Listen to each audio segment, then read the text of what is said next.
Welcome to What in the Duck podcast. I'm your host, Oliver Peck. What in the Duck podcast is proud to be sponsored by Dream Machines of Texas, www.dreammachinesoftexas.com. All your used motorcycle wants and needs all in one place at www.dreammachinesoftexas.com. They have multiple locations with large inventory and get new bikes in every week. Knowledgeable staff with great service and financing and extended warranty options available. They also have a complete service garage, so every bike is gone through and brought up to speed before you hit the road. I have bought more than a few bikes from Dream Machines over the years, and I could not be more satisfied. I've also had friends from all over the country buy bikes from Dream Machines because they couldn't find a better deal anywhere. You can buy a bike and have it shipped to you anywhere in the U.S. Why buy a brand new bike with that brand new high price when you can get a like-new bike with that dream deal you've been looking for? Go to www.dreammachinesoftexas.com and get a bike and get your ass on the road. All right, welcome to What in the Duck podcast. I'm your host, Oliver Peck. That's me. And here today with very special guest, my best friend. I feel pretty fortunate that I have the kind of best friend that I can have on a podcast. Very interesting, very quirky, very crazy, very talented, and completely insane human being, Jeff Milburn. So it's gonna be exciting. And thank you guys for tuning in. Remember to like, subscribe, share, do all the things. I say it all the time. Click all the buttons, push all the things, and tell all the peeps. Get the word out. And thank you so much. I got some questions to start it off with before we get Jeff in here. And Joe, this question goes along great with my guest today. Says Joseph Bird says, "Hi Oliver, I'm a huge fan. Would you talk about your vegan diet, why you stopped eating animals, and how you feel now? Thanks, Joshua Bird, J. Joshua Bird, PhD from Washington, NC. I wonder if that's a typo. I wonder if it's Washington, D.C. Is there a Washington, North Carolina? There might be. I don't know. But either way, North Carolina or District of Columbia, wherever you're from, Joshua. So most people know I had a heart attack. It's been about 7 years ago, I think. 6 or 7. I say 6 or 7, but I think I've been saying 6 and 7 for a while. So maybe I was saying 6 and it was only 5, and now I'm saying 7 and it's only 6. Who knows what the real story is? But time is not my strong point. But let's say 6 or 7 years ago, I had a heart attack and had a couple stents put in. And the culprit for the heart attack was high cholesterol and blockage in my arteries. And so I immediately made the decision to stop eating cholesterol. And so I've been vegan since then. And I feel great. I feel better than ever.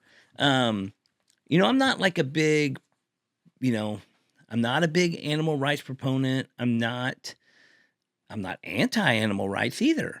I just don't try to shove it down everybody's throat. I don't throw paint on people wearing fur. I don't do those kind of things. The old joke, I heard it in a movie last night. How do you know somebody's vegan? They'll tell you. Well, in my experience, more people ask me about me being vegan than I tell people about me being vegan. So in my personal scenario, the shoe's on the other foot. People are hounding me about it versus me pushing it on everybody else. I consider myself a pretty easygoing vegan because I just eat whatever I can eat where I go. Like if it's up to me and I get to choose, then I'll go where I desire and I'll search something out.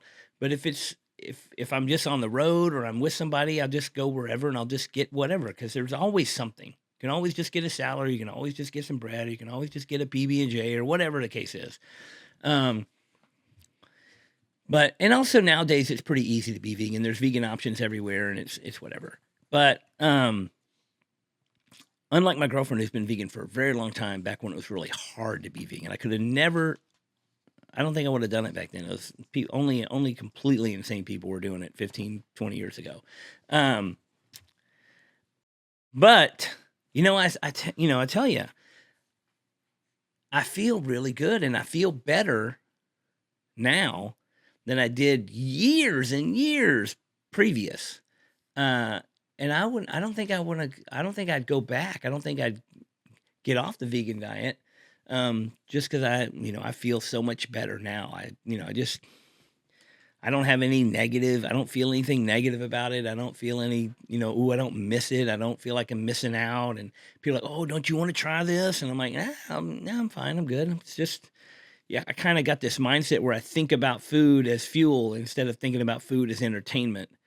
And I feel like that's like a big problem with society these days is everybody wants just to eat things all the time because they enjoy it, and people are like, there are people out there that eating is their hobby. Like, oh, what's your favorite thing to do? Go out to eat.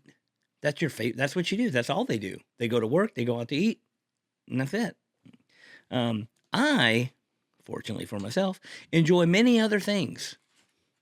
I enjoy many other activities and many other social experiments.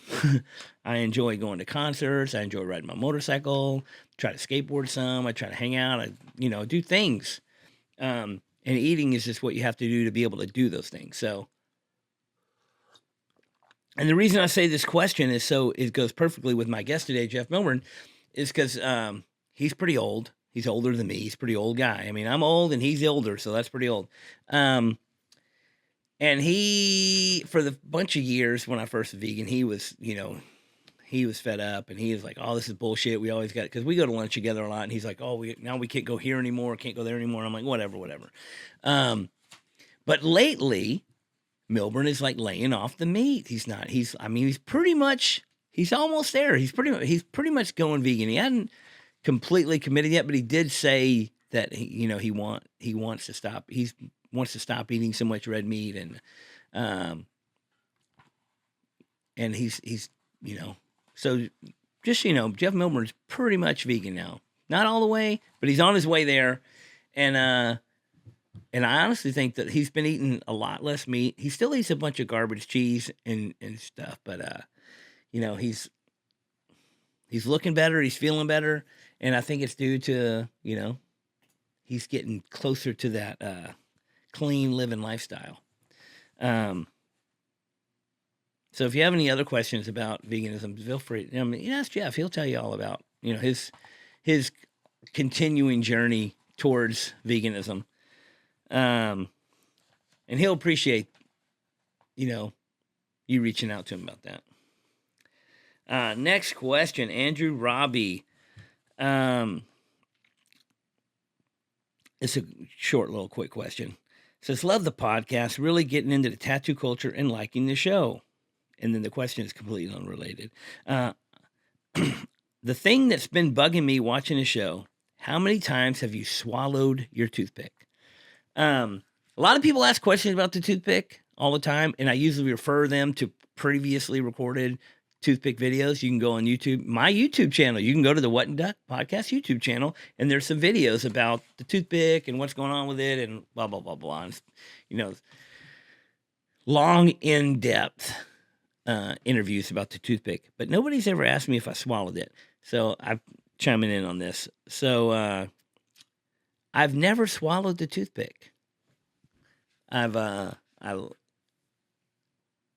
think maybe once it's like stabbed me under my tongue or something when I was doing something. Mostly it stabs my girlfriend, but yeah, never swallowed it. Pretty good at handling the toothpick. It just chills right here all the time. And maybe now you jinx me, knock on wood. So here's to not swallowing the toothpick.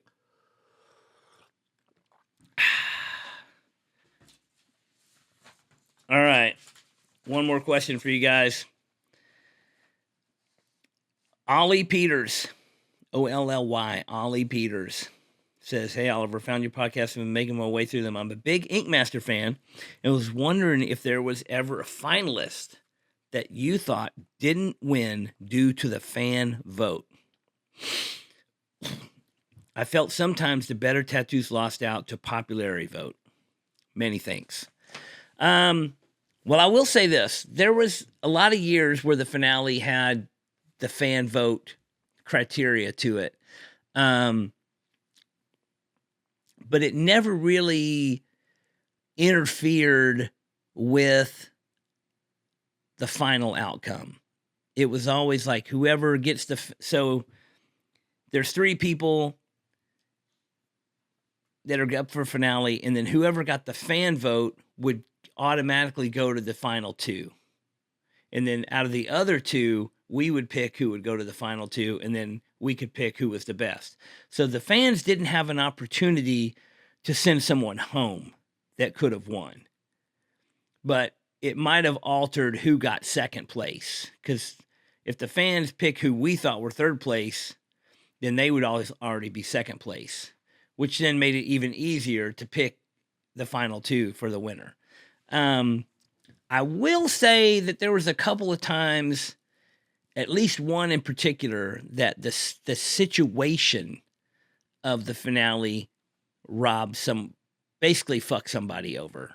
I don't know if fuck somebody over might be too harsh a term, but they got screwed one way or the other. So there's a finale where Gian, great tattooer, was in the finale, and they had a situation where people voted on what style of tattoo they had to do for one of their tattoos, and he got given an unwinnable tattoo choice. It was like underwater watercolor scene or whatever. So he had to do that, and that pretty much pushed him out of being able to win, because the other people got to do tattoos that were doable. And so their tattoos, even if they weren't the best that person could have done, if they'd done their own thing, it kind of put Gian in a situation where he couldn't win. Where if he would have had a different tattoo, he was better than the other 2 at certain things. He could have possibly done a better tattoo and been on the top. And that was, after that season, it kind of changed, and they didn't do that again. They didn't try to they basically tied his hands behind his back. Going in the finale, he had to do something that none of them would have been able to do great. And I feel like he was conspired against with the other artists when they picked it, and it kind of just, I mean, it is how the game is played. So, I mean, I don't think that that's why I say it might be harsh to say he got fucked over, but he definitely got screwed, because he was definitely a better tattooer than what he showed in the finale, because he had to do a certain thing. And I refer to the same thing where Clean Rock 1 should have won the year that he did the big back piece that was supposed to be realism, photorealism, and then he ended up doing this thing, and it looked more like a Clean Rock 1 tattoo, and so it didn't really hit the photorealism mark, and it kind of whatever. And he should have won, but it was like due to the criteria of the judgment, like we have to judge it on this criteria. So it's not always, you can't always just say, this guy's a better tattooer and I know it, so he's going to win. You can't just say, like when we said on the show, it's like, you can't just say this is a better team, so even though they scored less points, they still win. Everybody knows they're better. It doesn't matter what your history of being better is. It matters what we're judging right this second. So in Gian's case, Gian Carle is his name, and I mean, he's even a better tattooer now than he was then, because that was a long time ago. And he is an innovator, and he is an amazing tattooer, and he's still doing amazing tattoos. And I don't think that not winning Ink Master hindered his future growth in any way. So I wish him the best, and I'm stoked to see how good he's doing now. And he was probably favored to win, and I think that's why they went against him so hard when they gave him what they gave him, because he was such a clean, solid tattooer. And I think that's the case. The whole show, the whole premise of the Ink Master show is that, like, as artists are in there, sometimes whatever your weakness is determines on how long you stay on the show. Like if your weakness is traditional and traditional is like the second episode, then you might go home the second episode. But maybe your strong point is portraits and they don't do portraits until the 10th episode and you don't even ever get to do it.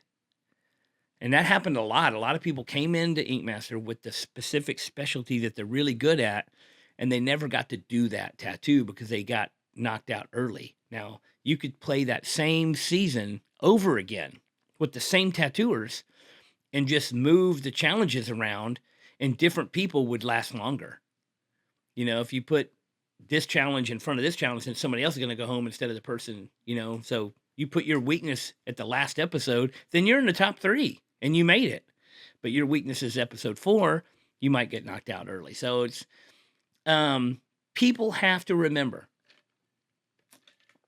when watching this show, it is a game show and it does have rules, and it is, people act like it's a show about who's the best tattooer. And that's not always, it doesn't always translate like that, because there's too many ins and outs, and there's too many ups and downs, and there's too many, you know, gameplay and rules, and it can just alter the way it goes. You know, you can play any kind of game over and over again, and the same person might not always win. So I think it would be interesting to, you know, go back and look at who won what challenges and kind of compare to what their specialties are and see who could have lasted longer if it was set up differently. But that's the part of the game that makes it interesting. You know, you go in there, you're taking the risk, and you know, let the chips fall where they may and see what happens. And just because you won the $100,000 doesn't mean you're the best tattooer in the room. So that's it.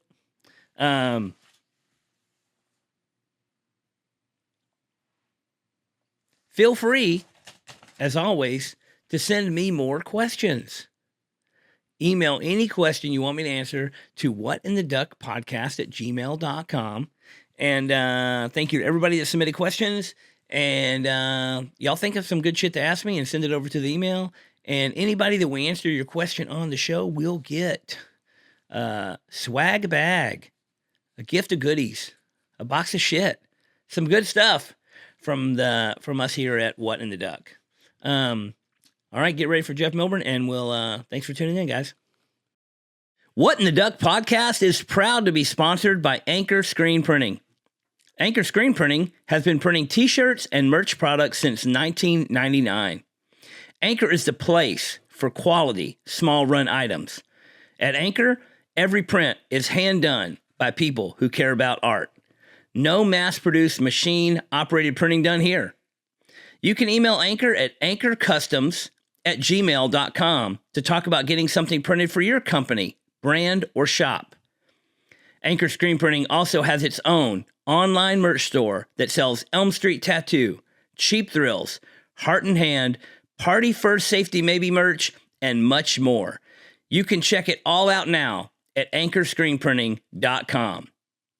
All orders at anchorscreenprinting.com over $35 have quick and free shipping in the continental U.S. So go to anchorscreenprinting.com today and buy some cool shit.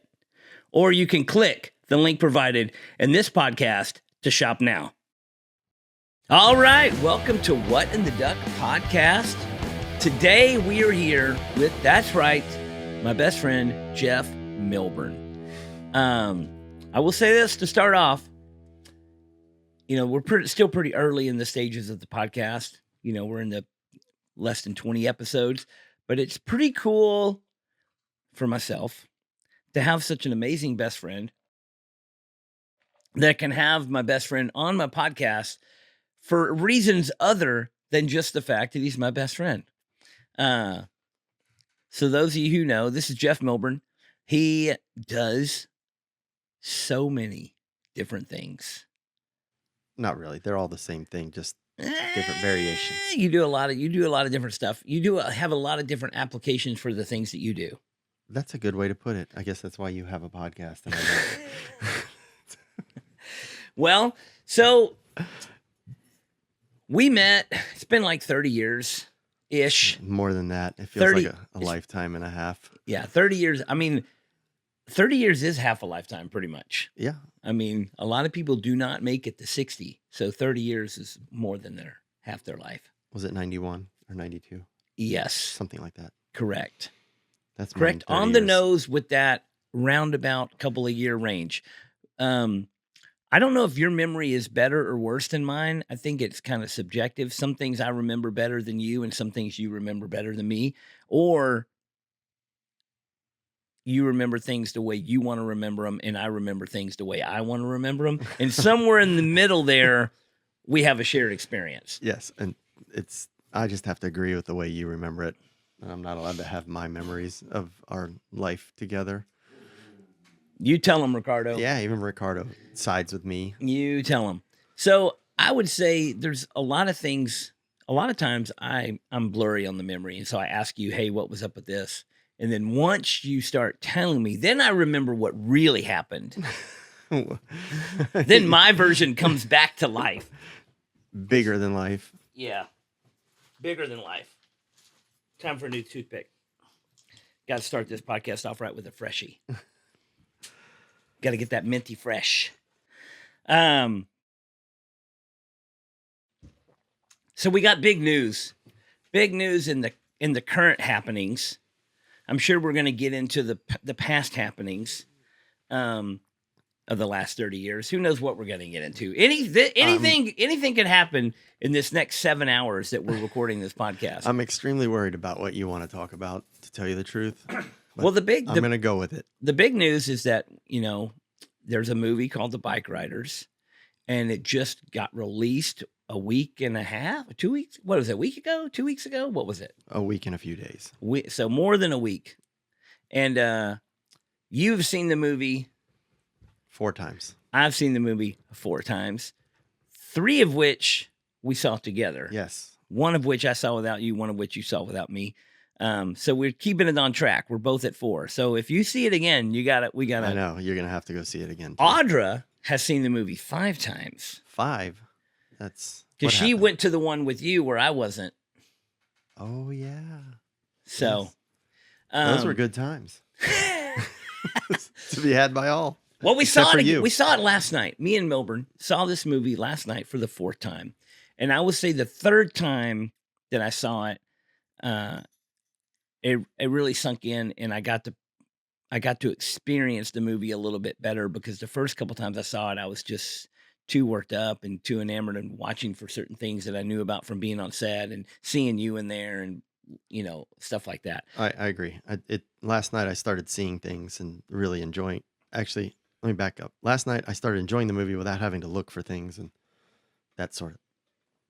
With 50 of my closest friends, I think I counted over 50 people were there. Yeah, the thing about the 3rd time that I saw it and the 4th time I saw it, I really started to enjoy the soundtrack and how well placed some of the music is, and how a couple of songs are reoccurring, and the slow intros and the fade from shot to shot, and how the music plays in, and how it's really cool. Oh, I absolutely love the soundtrack. I like music. I don't know anything about playing music or anything like that, but I love listening to it. I mean, you do play music on record. Records. Yes. Okay. Well, Milburn is a DJ, by the way. God. Anybody for your special events or parties or weddings or birthday parties or what else? All kind of events you DJ'd. Art shows.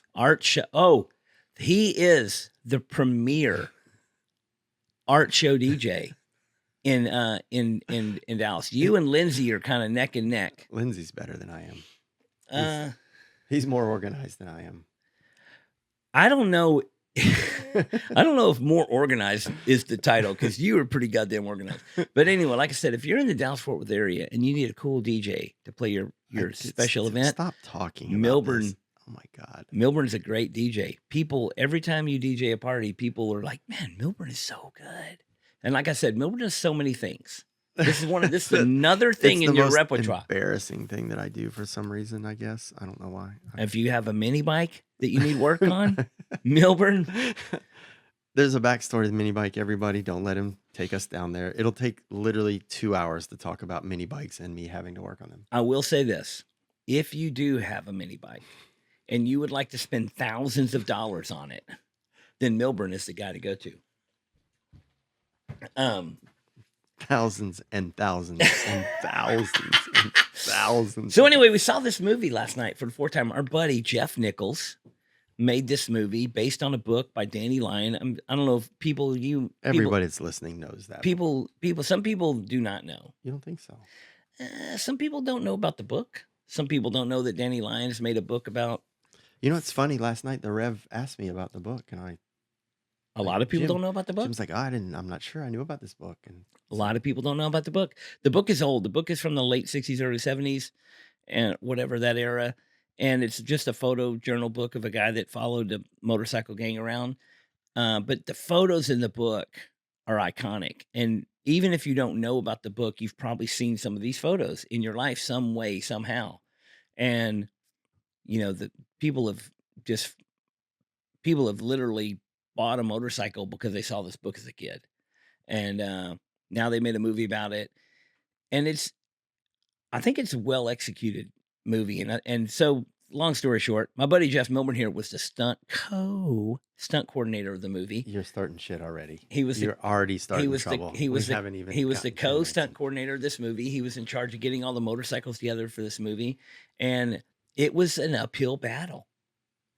Yes. There are people in Hollywood that their specific drive in life is to suck the soul out of everything they get near and ruin everything. And there's people like Jeff Milburn who will fight tooth and nail to make it good because they care about art and craft.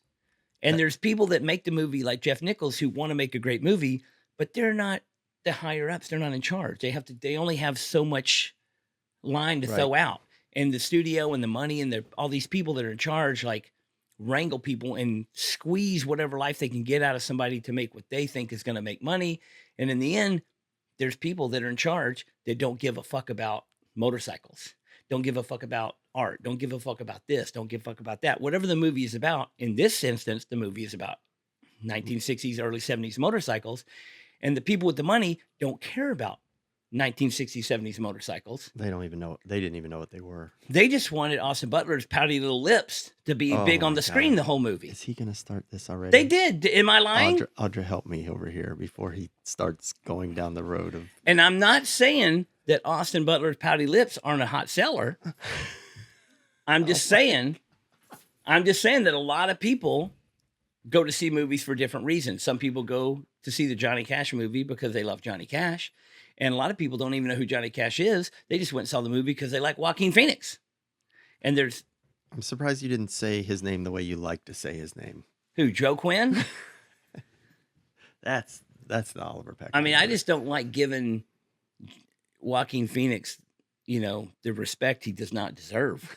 Oh my God. Because he did not respect Johnny Cash when he made that movie. Okay. That's another story for another time. It's another story for another time. I know most of the people that Hey, everybody, by the way, Audra's over there screaming, pump the brakes. I know that. Brakes. Well, I would say that most people listening to this probably don't even like Joaquin Phoenix anyway, because he's like the third worst actor ever. Who are the first two? I mean, the first worst actor of all time is Heath Ledger. He's already dead, so he's out of the books. He's reached room temperature at this point. It doesn't count anymore. But anyway. So, where were we? I don't even know what the hell we were talking about. You played an integral part in making this movie look period correct. I would say that for sure. Yes, I did do that. Yes, I think that. I know for sure if I was not working on that movie, it would have been brand new Harley Davidsons painted to look old. And they would have had like disc brakes on bikes that didn't have disc brakes in 1969, 70 and all that kind of stuff. The disc brakes, I had to fight that a lot. There was a lot of disc brake fighting. Yes. I will say I actually heard a conversation with you on the phone with somebody where they said somebody from the movie world, whatever title they may or may not have had, We'll try not to put their title out there on this they podcast. said, can't we just take new motorcycles, put dirt on them to make them look old? Yes, you were And then sitting there next to and me. then when you that- paused and took a deep breath and said, no, we cannot just put dirt on them and make them look old. And they're like, why not? Yeah, that wasn't gonna work. I mean, we could talk about this one thing for like 10 hours. We only have 7 hours is the limit for today's podcast, so we gotta kind of keep it going. Well, that's up to you, man. I will say, there's a few people that need to be thrown under the bus if we're going to talk about this movie. I would say I would praise Jeff Nichols for getting this movie made, because I think it was definitely an uphill battle. It was, and I think before I even met Jeff, when he called me, I've said this publicly before. He said, I want you on this project so you don't let me fuck this up. That's what he's used, those words. Don't let me fuck this up. And he explained that he didn't know anything about motorcycles, and he was hoping that I could get on board. And I've said this before, and I think you know this.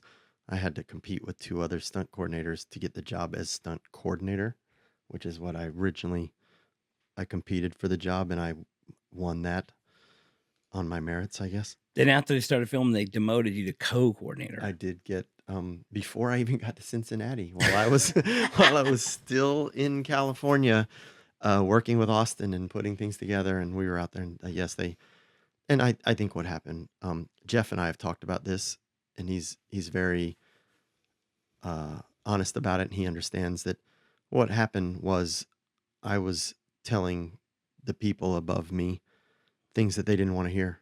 They just did not want to hear what I had to say. And what Jeff has admitted, I don't know if it's admitted, what he knows and we've talked about many times, is that I was telling them the truth. And in a lot of cases, you can't handle the truth. Well, in a lot of cases, I think people that make movies and that are higher up on the food chain than a stunt coordinator do not want to hear the truth. They don't want to hear the word no.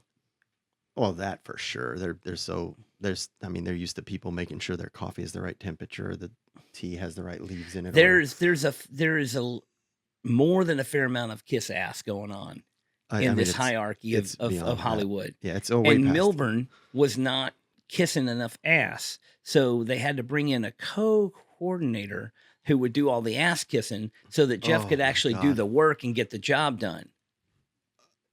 That's a fair assessment. That's a fair assessment, because you. I hope he's not listening to this right now. He's a great guy. I love and him. he did a wonderful job, because he was willing to take the part of the ass kisser so that this movie could get made. Because without the ass kissing and without the work getting done, the two had to come together. Somebody has to kiss the asses, and somebody has to provide motorcycles. You were doing the motorcycles. He was over there, and it got done. And so he did a great job, and the movie got made. He did do a good job. Oh my God, I can't, what the hell can I even say to that? I mean, it's the facts. Facts are facts. If somebody has a problem with what the facts are, then they could choose differently, but they didn't. He's a sweetheart. And the thing is that what the people above us needed was somebody to tell them yes. And even he told me, he said, just say yes to everything. Just say we'll do whatever.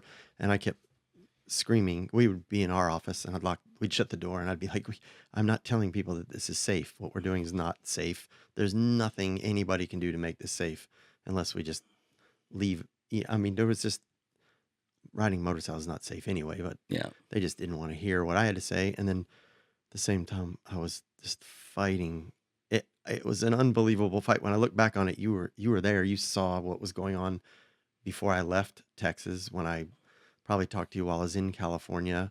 When I got to Cincinnati, there was everything was a battle, like an unbelievable battle, to make sure the motorcycles stayed.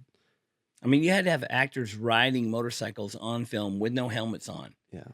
and how I mean, it can be only so safe.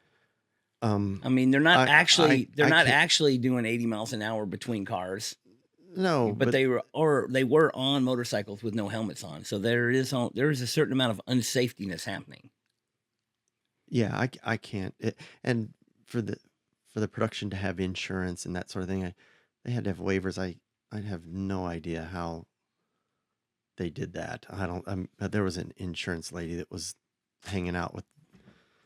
I have no idea how somebody said that it was okay. I mean, but we. I was the one thing I was willing to do, and Jeff knew this, and the producers knew this, was I was gonna work with the actors on the motorcycles, and I wanted to meet them all as fast as possible to see what they were capable of, and of course, I met Austin way before I even got my job. I went and worked with him Oh yeah. before I was even hired. I was still competing to get the job, and he and I got on great, and he is, I've said a million times, is an outstanding student, and he did everything he could to be a good rider and watch. And he watched me a lot, and we did a lot of drills, and then as the actors trickled in, I went through a lot with them. Well, he was eager and he wanted to ride a motorcycle in the movie. He didn't Oh want to yeah, just have a stunt double do everything. no, he wanted to, and that's cool. And I probably early on said something about I thought that stunt guys should be the ones riding the motorcycles around the arm car. That's a car that films people, and I know that didn't go over very well with people, and I had to explain that I just thought it was better that way. And in the end, we did use actors around the arm car a little bit, but with a lot of work. And I didn't mind doing the work with the actors at all.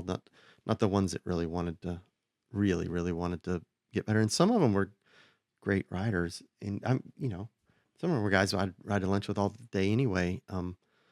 Carl was a great rider, and Bo can ride a motorcycle, and of course, everybody knows Norman can ride a motorcycle. Although Norman did not want to ride your motorcycle, he knows it.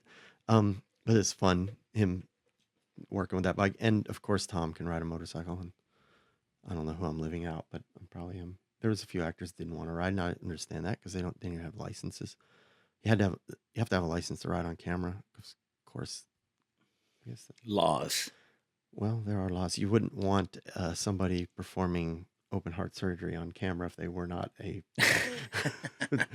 practiced doctor, surgeon. So, all in all, it's all done. The hard work is over. The movie is out. You've seen it 4 times. Thumbs up, thumbs down. What do you think? Oh, I love it. You think it came out good? I think so. I have I've said this said this on other interviews, as it were. When we were filming, there was the way Jeff and Adam Stone, the DP, were filming stuff. I thought to myself, these guys they're not filming things in an action way that I'm used to when I'm on set. There's a chase scene or a car commercial, and I thought, man, this is how they're going to film it, and I would utilize this arm car and do all this very the word in the film business is dynamic, moving the camera, all this stuff, and they didn't. And when the first time I saw it, when you weren't there, but Audra was, I was watching it and I thought to myself, oh my God, I was, I understand what they were doing. Whether they even, I asked Jeff too, and he wanted to convey a sense of like you're floating through the world, or I don't even want to use dreamlike, but things are calm and just these people riding their motorcycles, and that's what it looks like. I think you'll agree with that, right? Yeah. Everything is very calm and surreal. And I was thinking when we were filming, why doesn't this look like a chase scene? Why doesn't it look like a car commercial? Which, thank God, it doesn't, because that's what gives it its sense of Yeah, there's only words, one fast-paced scene right. on a motorcycle. The rest of the scenes of motorcycle are just like this ominous roll through Hey, town it's kind of thing. it has I don't know if the word would be dreamlike. Yeah. I'm not sure, but that's what's very cool about it, especially when you put the score or the soundtrack on top of it, because I don't know if it's scored as much as it just has soundtrack, which it's like a really long music video for people that like motorcycles and cool songs. I mean, some of those songs are as good as it gets. The pick of those songs. Really good. The placement in the intros and the way the music fades in and out and cuts to scenes is really cool. Which is something that didn't sit in for me until I saw it more than once. Yeah, just 'cause because you're probably so busy listening to the story, you're so busy watching, you're so busy, you know. yeah, well, the first 3 times or at least the first 2 times I watched the movie, all I was looking for was mistakes. Like, "Oh my god, did I make a mistake somewhere? Or was one of my guys not where they were supposed to be?" And there was I don't know why you look at things like that, but as the stunt coordinator, I'm not gonna say because we know who Oh, we was. know. We know. And I I mean, the pay stub tells the story, so oh they come on can now. they can suck it. I, You can call it a co all you want, but we know the man with the chapstick in his pocket the whole show. He knows what he did. But anyway, other people we want to throw under the bus. can't we talk pot? You're the one that always tells Hey, me I'm to being stay very positive. I'm being very positive. I'm trying to shed a light on this thing. But anyway, I mean, there's no way that I cannot bring up the Bonaducci dude. What's his name? Nick? His name was Nick Bonaducci? Was that his name? Is Nick Bonaducci. Uh, We called him Nick Dynabrowski because he was a Dynabro. Oh yeah, T-Bar Tuesday, dude. Nothing wrong with that. But I'm saying he was. I think somebody was also calling him Bonaducci, but I don't know if that was you or That somebody was else. not me. I didn't call. Might have been you. Might have been you. It was not me. You cannot put these words in my mouth. So this guy was in charge of the cars on the movie. He was a picture car coordinator. He's a picture car coordinator, so he's in charge of the cars, and he literally was bringing cars to set to put in front of camera that had like 20-inch billet aluminum wheels for a period correct piece. And you had to fight and argue to get these cars out of the scene. Am I wrong? To Nick's credit, I pointed out a few things, and he was friendly enough that he did move one thing for me. I remember that. It's not my job, and But there's people in the movie Yeah. that cared about being period correct. right. I did care a lot more than other. And then there's people that brought shit that didn't exist in the 70s and tried to put it on camera. Yes, that did happen. And they tried to put a diesel motorcycle in this thing. That you can throw everything that has to do with that diesel motorcycle under the bus. I will talk about. We can crack on that all day. That is the most ridiculous. Can I use the F word? Fucking A. I'm telling you, the most fucking ridiculous thing that I was like, I was floored the first time I saw this diesel. I should back up. I regress. Nick Bonaducci had nothing to do with diesel motorcycle. Yes, he didn't have anything to do with the diesel motorcycle. I don't. What happened was, people way above me decided we're going to use extras in this movie, and I had to fight very hard about this extra thing because I thought it was a bad idea to just put extras in the movie. And I think what originally happened that showed up with their own motorcycles. Yeah, they were going to show up with their own motorcycles, and I didn't like the idea at all. I thought we should just, whatever money we're going to spend on extras, just use that money to bring stunt guys in and use the bikes that we had. But there were people that were dead set on these extras, and I'm not going to deny that some of them worked out. But of the 500 or whatever that I looked at, my eyeballs were rolling in the back of my head that I was even having to deal with extras when I wanted to be working with the actors and my stunt guys during pre-production. And one of the first days, the people that were, I guess, bringing these extras to audition were just, guys were. We think this guy's great. Yeah, put him in the movie. They were just saying you have to put this guy in the movie. There was a couple young guys that, in no means am I trying to throw Jeff Nichols under the bus because, like I've said, he didn't understand the motorcycle, what looked right. It didn't. He saw some young guys that auditioned as extras that he thought they would look great. They were younger kids. He wanted them. And they showed up with like ninjas and these things. And nobody was understanding at the beginning that I was saying, we can't just put a guy on a Valkyrie in the background of this movie. And I just didn't even want these. I literally did not want these extras around us. There's too much chance of them doing, people that had never been on a movie set that were answering Facebook posts to come just show up with their motorcycle and do whatever. You just can't expect them to know what to do on set. And I had all these stunt guys and these actors, and then there's these extras they wanted to bring in. So I hated every minute of that. Everybody knows I hated it. In the end, we found some extras that I okayed. But somebody had this guy show up with and he was a nice guy with a goddamn homemade diesel rat rod.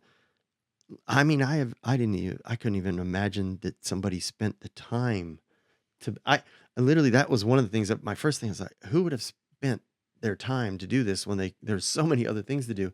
The guy was a nice guy. And I'm telling you, I was told he had to be in the movie and the motorcycle had to be in the movie. I thought, we can't put that motorcycle in the movie. It looks like something out of Mad Max. It's blowing black smoke everywhere. And and I held it off. And one of the last days of shooting, the people at background casting sent him over. And he was there on set, and I had people in the AD department put these guys in. I can't put this motorcycle in them. Not only was I not going to, that was the hill I was going to die on. That was one of them. Was this diesel motorcycle? The guy was really nice. You can't just. It was insane. I can't even believe that guy ended up on set. If you're ever watching a movie and you just see crazy ass shit that shouldn't be in there, and you wonder what the fuck is going on, it's because there's people that are high up that have no clue what they're fucking doing. That's what it is. Oh, there's people. I will say the other thing that I remember hearing is listening over your shoulder, which I've spent the last 30 years doing. 30 plus years of listening to me talk to other people.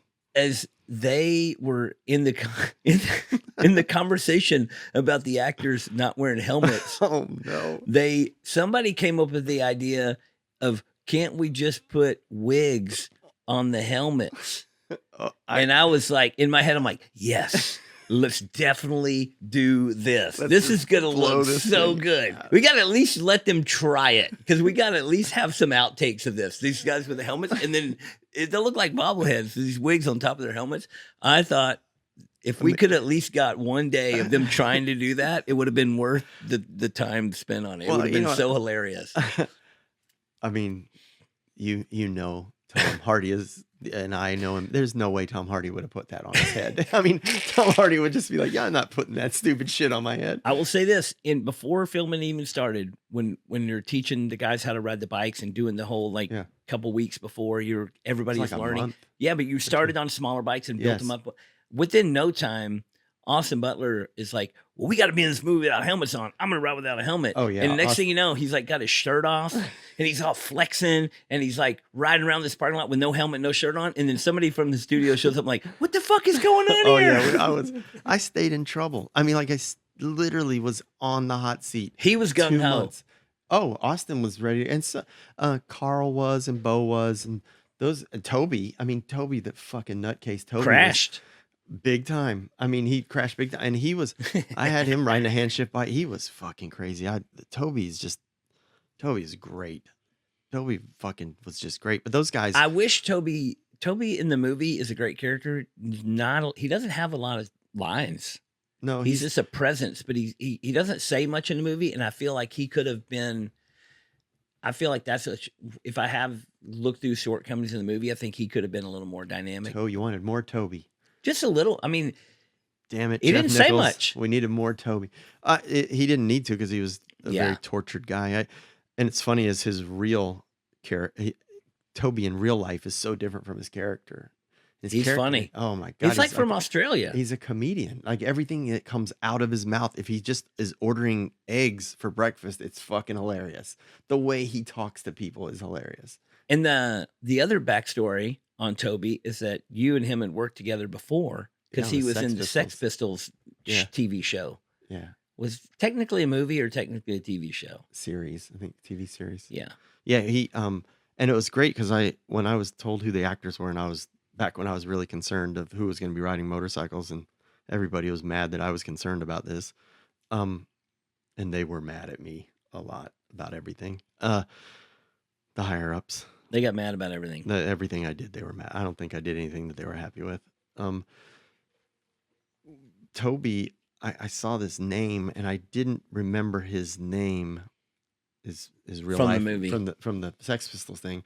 And I asked somebody, well, what the hell has this Toby guy been in? I'm thinking, oh, who are these fucking people I got to deal with riding motorcycles? And because there was so many of them, we had, and somebody said he was this, and he was in Pistol. I'm like, wait, hold on, he was in Pistol. I'm like, oh yeah, who the hell did he play? He was Steve Jones. I'm like, oh my god, that guy's fucking great. And I remember saying, I need him here in Cincinnati as soon as possible. That's how I put it with everybody. Anybody they thought they were going to ride a motorcycle, I wanted them there as soon as possible. Get this I mean, I'm about to, everybody's like, you don't get to say when he's coming. I'm like, I need him here. I just need this guy here. And the first day that I was told he was going to show up, like the first day, because I didn't even remember his damn name. I just remembered I liked him from that other show. He it was Gracie. Gracie was the PA that was. Oh, he was picking up on Gracie big time. Oh yeah, he liked Gracie. Everybody liked Gracie. I mean, she's hot. Gracie was. You're not supposed to say hot. She was a sweetheart. Actually, she was smoking hot. Well, she was sweet. I think she was sweet.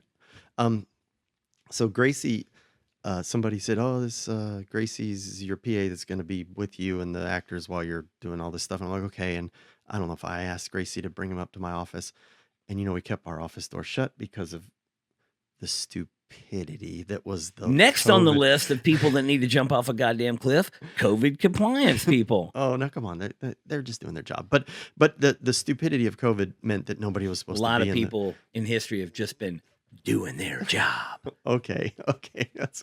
I know where that could go. So Gracie brought him to the office, and I remember I had to sneak around the office because I wouldn't wear a mask, So I come flying in the back, and I open my door, and there he is sitting there in my office, Toby, and Gracie is sitting there with him. And they're making out. They were not making out, and she had her titty out. I'm not even gonna give you the. Gracie pleasure. wouldn't do that. Gracie's no way. Sweet. She's as sweet as pie. And there's Gracie sitting there with her mask. I don't even know on. why you're talking about her titties. You're the one talking about her titties. And so she's sitting there with her mask on, and there's Toby sitting there with his Bluntstones and his mask. I'm like, oh, those fucking shoes. Stupid shoes he wears. And I'm like, Fucking take shoes. that fucking mask off when you're in my office. He's like, oh, and they said you have to have a mask on. I'm like, not in my office. I was like, not in the stunt office. You do not have to. In fact, I don't want to look at you with a mask in my office, and my dog will bite you if you have the goddamn mask on. Am I talking too loud? No. Okay. And he's like, oh, I don't have to wear the mask? I'm like, no, Toby, do not wear the mask. Toby, I don't think Toby's worn a mask since that moment in my office. But has he worn those shoes? Yes, because those shoes. They're terrible. The second I met him, I was like, what the fuck kind of footwear? He's like, oh, the bloodstones, look at that. And telling me they were like fancy and famous in Australia. In some fucking I told them fashion bullshit. I was like, you need to throw those in the garbage. They're terrible. Those Bluntstones are terrible. It's like the Australian version of Crocs. They're like slip-on shoes. I don't know. They're There's like a lot of Crocs. people wear them. Yeah. I guess a lot of people wear Crocs too. Yeah. We call them tards. You call them. In me and you. As in me and Jeff Milburn. We look at people with Crocs on, and that's what we say. It's not what I say. It is. Oh my 100%. God. I'm never going to work another day in this business. That's your goal. No, Milburn says, goal. I can't wait to never work on another goddamn movie again because these fucking Hollywood people are the fucking worst people in the world. You're putting words in my mouth. I'm just quoting Jeff Milburn specifically, verbatim, word by word. These Hollywood people are the worst people in the world. There's no doubt it's a tough world to work in if you're not. There's no doubt it's a tough world. I mean, you have to be a little bit. I'm not. The problem is I don't lie to these people, and they all want to be lied to. They want to be told they're the best and everything they're doing is the best. And it's just terrible. It sucks for them and me and everybody else that has to work in it. But most of the people in the film business, they get in there with good intentions. I think they want the art. Well, there's people. There's the Jeff Nichols, and then there's the producers. There's the artist, and then there's the business. The art and the business has to meet somewhere. Yeah, and the business doesn't care about the art. They just want to keep the business going. The business want to suck the soul out of the artist and exploit it for money. Is exactly what they want to do. And the artist is so determined to make art that they will compromise and do whatever they have to do. And then once you get to the point where you're like, let's say once you get to the point you're Martin Scorsese, you can do whatever the fuck you want. And everybody's like riding your teeth. Yeah, but then you have people riding your coattails, which I think looks more miserable than anything. I watch these people just following other people around. I'm thinking, oh my God, that's your life, is to be known as the person that hangs out with the famous person. That looks so miserable. They made TV shows about it. Entourage. Never saw it because I don't watch TV. Well, I watch Perry Mason, but that's not really. You think Perry Mason had an entourage? I hope not. I think that was a different age. Until at least let me believe that the 1950s and 60s Perry Mason was a different situation. I will let y'all in on a little secret. Jeff Milburn, literally, no joke, watches Perry Mason every single night. 5 nights a week, because it didn't on 5 nights a week. And I don't know if y'all know anything about Perry Mason. It's an old black and white TV show. It's a great show. But there's not that many episodes. How many episodes? 9 seasons, 13 episodes a season, I think. I mean, Milburn has seen every episode many, many, many times. He just watches it over and over and over again. I mean, yes, because I think the first time I caught Perry Mason on TV was about the time you and I met, because I didn't have a TV. You didn't watch it as a kid?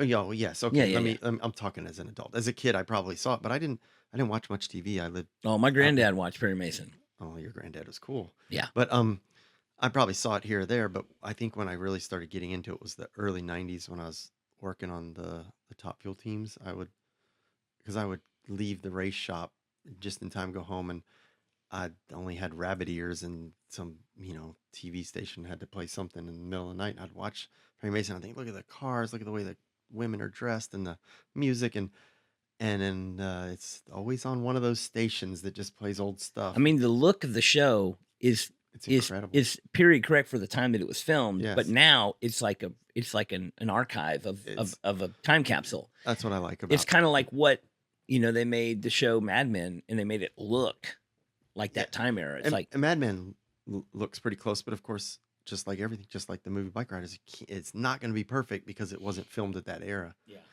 In that era, and then Perry Mason is, and I don't know why we're talking about Perry Mason, but it is the coolest show on. And you did bring it up. It's my fault. You love it. I do, and I have the DVD, so I can watch any episode. So when the 5 nights, it's 5 nights a week, but he can also watch it on DVD. Yeah, on 2 other nights a week if I want to.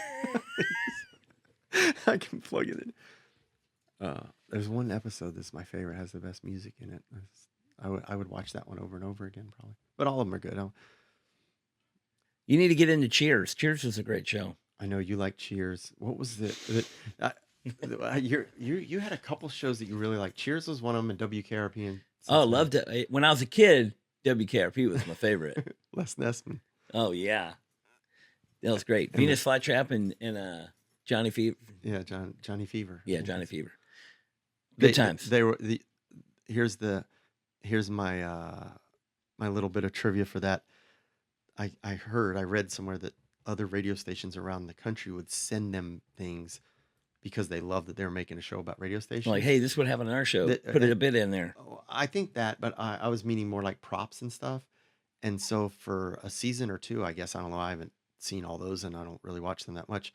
There is the Rolling Stones cover that the Clash is on, is in the hallway. And so when they walk by it, it makes me smile that there's this poster of the Clash just there, because I like the Clash because they're the only band that mattered, supposedly. Because you're punk rock. I don't know. I like the Clash. What about the Cramps? You love the Cramps? I love the Cramps, and I like the Stray Cats. There's a lot of bands I like. I remember I tried to make a top 10 list, and I like the Stray Cats better than the Clash. I understand that. I probably like the Stray Cats music better. I don't know, the Clash they were so cool. They just look cool. I used to tell Patso, because for some reason, I don't think he liked the Clash. Pat too? Yeah, Pat too. And he would say, I don't like the Clash. And I'd say, the Clash is so fucking cool. They don't even have to play music. Just look at them. They just stand there and look cool. I mean, the way they dressed, everything was cool. But the Stray Cats are good too. I can't pick my favorite band because there's like 10 or 20 that would go in there, and the Stray Cats definitely are there. So on the topic of this, let's go back to this. On the topic of these COVID compliance people. Oh no, Everybody put your seatbelt on because here it comes. I'm telling you, this is going to be a discussion. No, we're going to keep it light. We're going to keep it light. I just have to say that during the filming of this movie, they were COVID crazy. And they had COVID compliance people, and they're running around and making people put masks on. And for those of you out there who lived through the pandemic, the few that miraculously survived the pandemic, us lucky few that are still alive today after the mass exodus of the planet from 2020, we are lucky to still be here because it was a pandemic.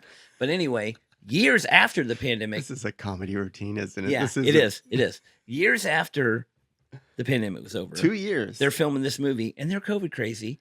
Well, it was under the Disney umbrella, and Disney sucks. Well, Disney and everybody, Disney every single motherfucker that works for Disney can jump off a goddamn cliff. That's Oliver's words, not mine. Fuck them. Yeah, you too. I know you work for Disney. But anyway, you do realize that I have to still work in this business. Fuck them. I will say this.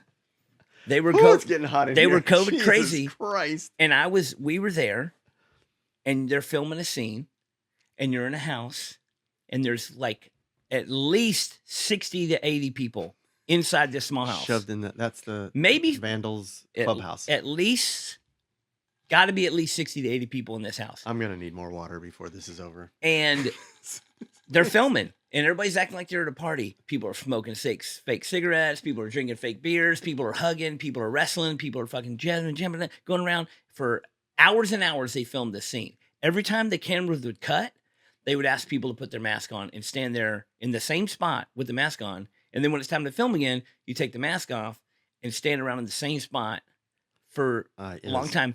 And ridiculous. And this is one of those things where you say, make it make sense. Because you cannot make it make sense. The only way that you can make it make sense is that the camera has magic in it, and when the camera turns on, you're safe from COVID. But when the camera turns off, you're not safe. Put your mask on. It is. Put the cameras off. Put your mask on. Cameras on. Oh, cameras on. Sweet. Now I can breathe without and stand next to people. And then the other thing I will say. It's during this craziness, when they made everybody put a mask on, the people in charge were not wearing a mask. They made everybody put a mask on, but the director, the Austin Butler, the fucking Tom Hardy, they're standing there in the same room without a mask on because they are up here. Everybody down here, as soon as the camera's off, the people that are up here, the people up here have the magic with or without the camera. The people down here only have the magic with the camera on. So when the camera turns off, they make everybody put a mask on. And when the camera turns back on, I couldn't do it. So they came to me, everybody's wearing a mask, and hey, you got to put a mask on. And I'm like, I cannot do it. And they threw me out.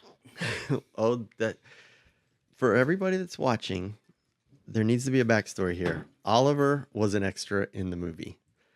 I never wore a mask. He was an extra. They threw me out. And extras don't really get, they pretty much just have to do it. Even Ricardo's mad about Oliver not wearing a mask, or mad that they wanted him to wear a mask. So Oliver had to be corralled with the extras, and the poor COVID compliance girls who were doing their job. They were extras. I'm sorry, they were PAs that were wrangling the extras. They're like, your friend, he's just causing us so much trouble, and you're running around. Now, I will say that I got in a lot of trouble for being in meetings without masks on. Really, a lot of trouble. I mean, it got very ugly. People got triggered. One person got triggered. He told me I triggered him because I didn't have a mask on in a meeting, and is ridiculous. The mask thing is ridiculous. Everybody knows I think the mask thing is ridiculous. Everybody knows I wouldn't put a goddamn mask on. This is fucking stupid. The mask thing was stupid. When I look back on that, I cannot believe that people allowed other people to tell them to cover their face. Like, stop breathing the air. Stop breathing the clean air that you need to live, and put the mask on. You can take the mask off when we need you to not have the mask on, but you can't take it off when you want to not have the mask on. Make it make sense. There's no way to make it make sense. You can't do it. No, you know what I mean, we could go into this forever because it was just ridiculous. We only got 6.5 hours left. Oh my God, I cannot believe the world did all that. Like, I cannot believe, I cannot believe that. I remember I told you there was a stunt coordinator that, one told me I couldn't work on the show. I had to go because I wasn't vaccinated. And I mean, I couldn't believe he was. Hashtag Team Zero. Yeah. And, which he probably wasn't. He was just trying to save his job. I don't know what he was, but I got booted off of a show because I wouldn't get vaccinated or I wasn't vaccinated. I don't even know what the hell. But I remember going to work on a show in New Orleans, and my stunt coordinator had a talk with me because I said, man, I am not putting a mask on. I'm not putting a mask on set. And he said, you are a stunt guy and you have to go down to wardrobe and hair and makeup and costumes, and you put on whatever they tell you to put on while they're paying you. And I thought, oh my God, that kind of makes sense. I guess I have to wear whatever they want me to wear while they're paying me. And I thought, I'll do this, but I totally against my free will and judgment, I put masks on set when I was told to and not to during the height of this bullshit that was going on. And then I would fly places and I wouldn't wear a mask. And I mean, oh my God, one time a flight attendant just lost their shit on me while I was drinking my water. And he leaned over, I was in, because we're in the seats in first class. So I was by the window. He had to lean over the guy. Because you're big time. You're in first class. Yeah, well, I was giving that as the flight attendant had to lean far over the guy next to me, not because I'm big time. And he's mumbling this shit through his mask. He's, and I'm like, what? What are you saying? And so to make it clear, he pulled his mask off, pretty much spit in my face, leaning over the guy next to me to tell me, in between sips, you have to have your mask on in between sips. And I just started laughing because it was the most ridiculous. Now this guy is literally, he's so mad. This flight attendant was so mad that I didn't have my mask on in between my sips that he is spitting on me. And I remember I got off that airplane. I think I got off in Burbank. And I remember talking to you and I said, I'm never getting on another airplane again as long as you have to wear them. I'm not going to do it. And then another stunt coordinator, I was telling him something about me wearing a mask. He's like, well, you're paid to travel those 2 days, so you have to do whatever you have to do. I'm like, I don't care.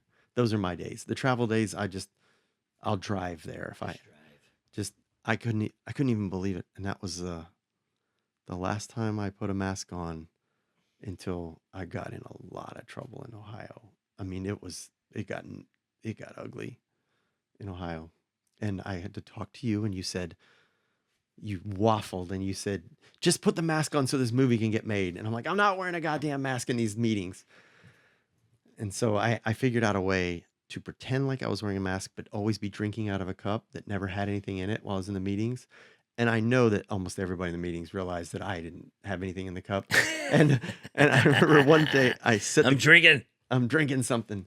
And I set the cup down and Freddie, I said his name, Freddie with the chapstick in his pocket. Freddie knew that I didn't. So Freddie knocks the cup over because he knows there's nothing in it. And I'm like, oh shit, now Freddie spilled the beans. I don't have anything in this cup. So I had to get up and go get something in the cup and come back to the meeting. Freddie, co-coordinator. No, he has the title of being the coordinator. Let's get on to something better than Freddie. So it's been you've been in this film industry a long time. Yeah. But before the film industry, you basically just worked on cars, worked on race cars, worked on motorcycles, built stuff. And then, over the course of the last 20 plus 5 years or so, you got involved with some film and got involved with getting cars ready for film or building things. And you've built a lot of really cool shit for movies. Thanks. Back to the positive. Yeah. See that, everybody? We're going to go positive now. I mean, the Sex Pistols bus was one of the coolest things we did that you own now. Yeah. I mean, so they filmed a TV show about the Sex Pistols, and they came to Dallas in 1978 and they had to have a tour bus that looked just like the tour bus from 1978, and they bought an old bus and made it look just like it. Yeah.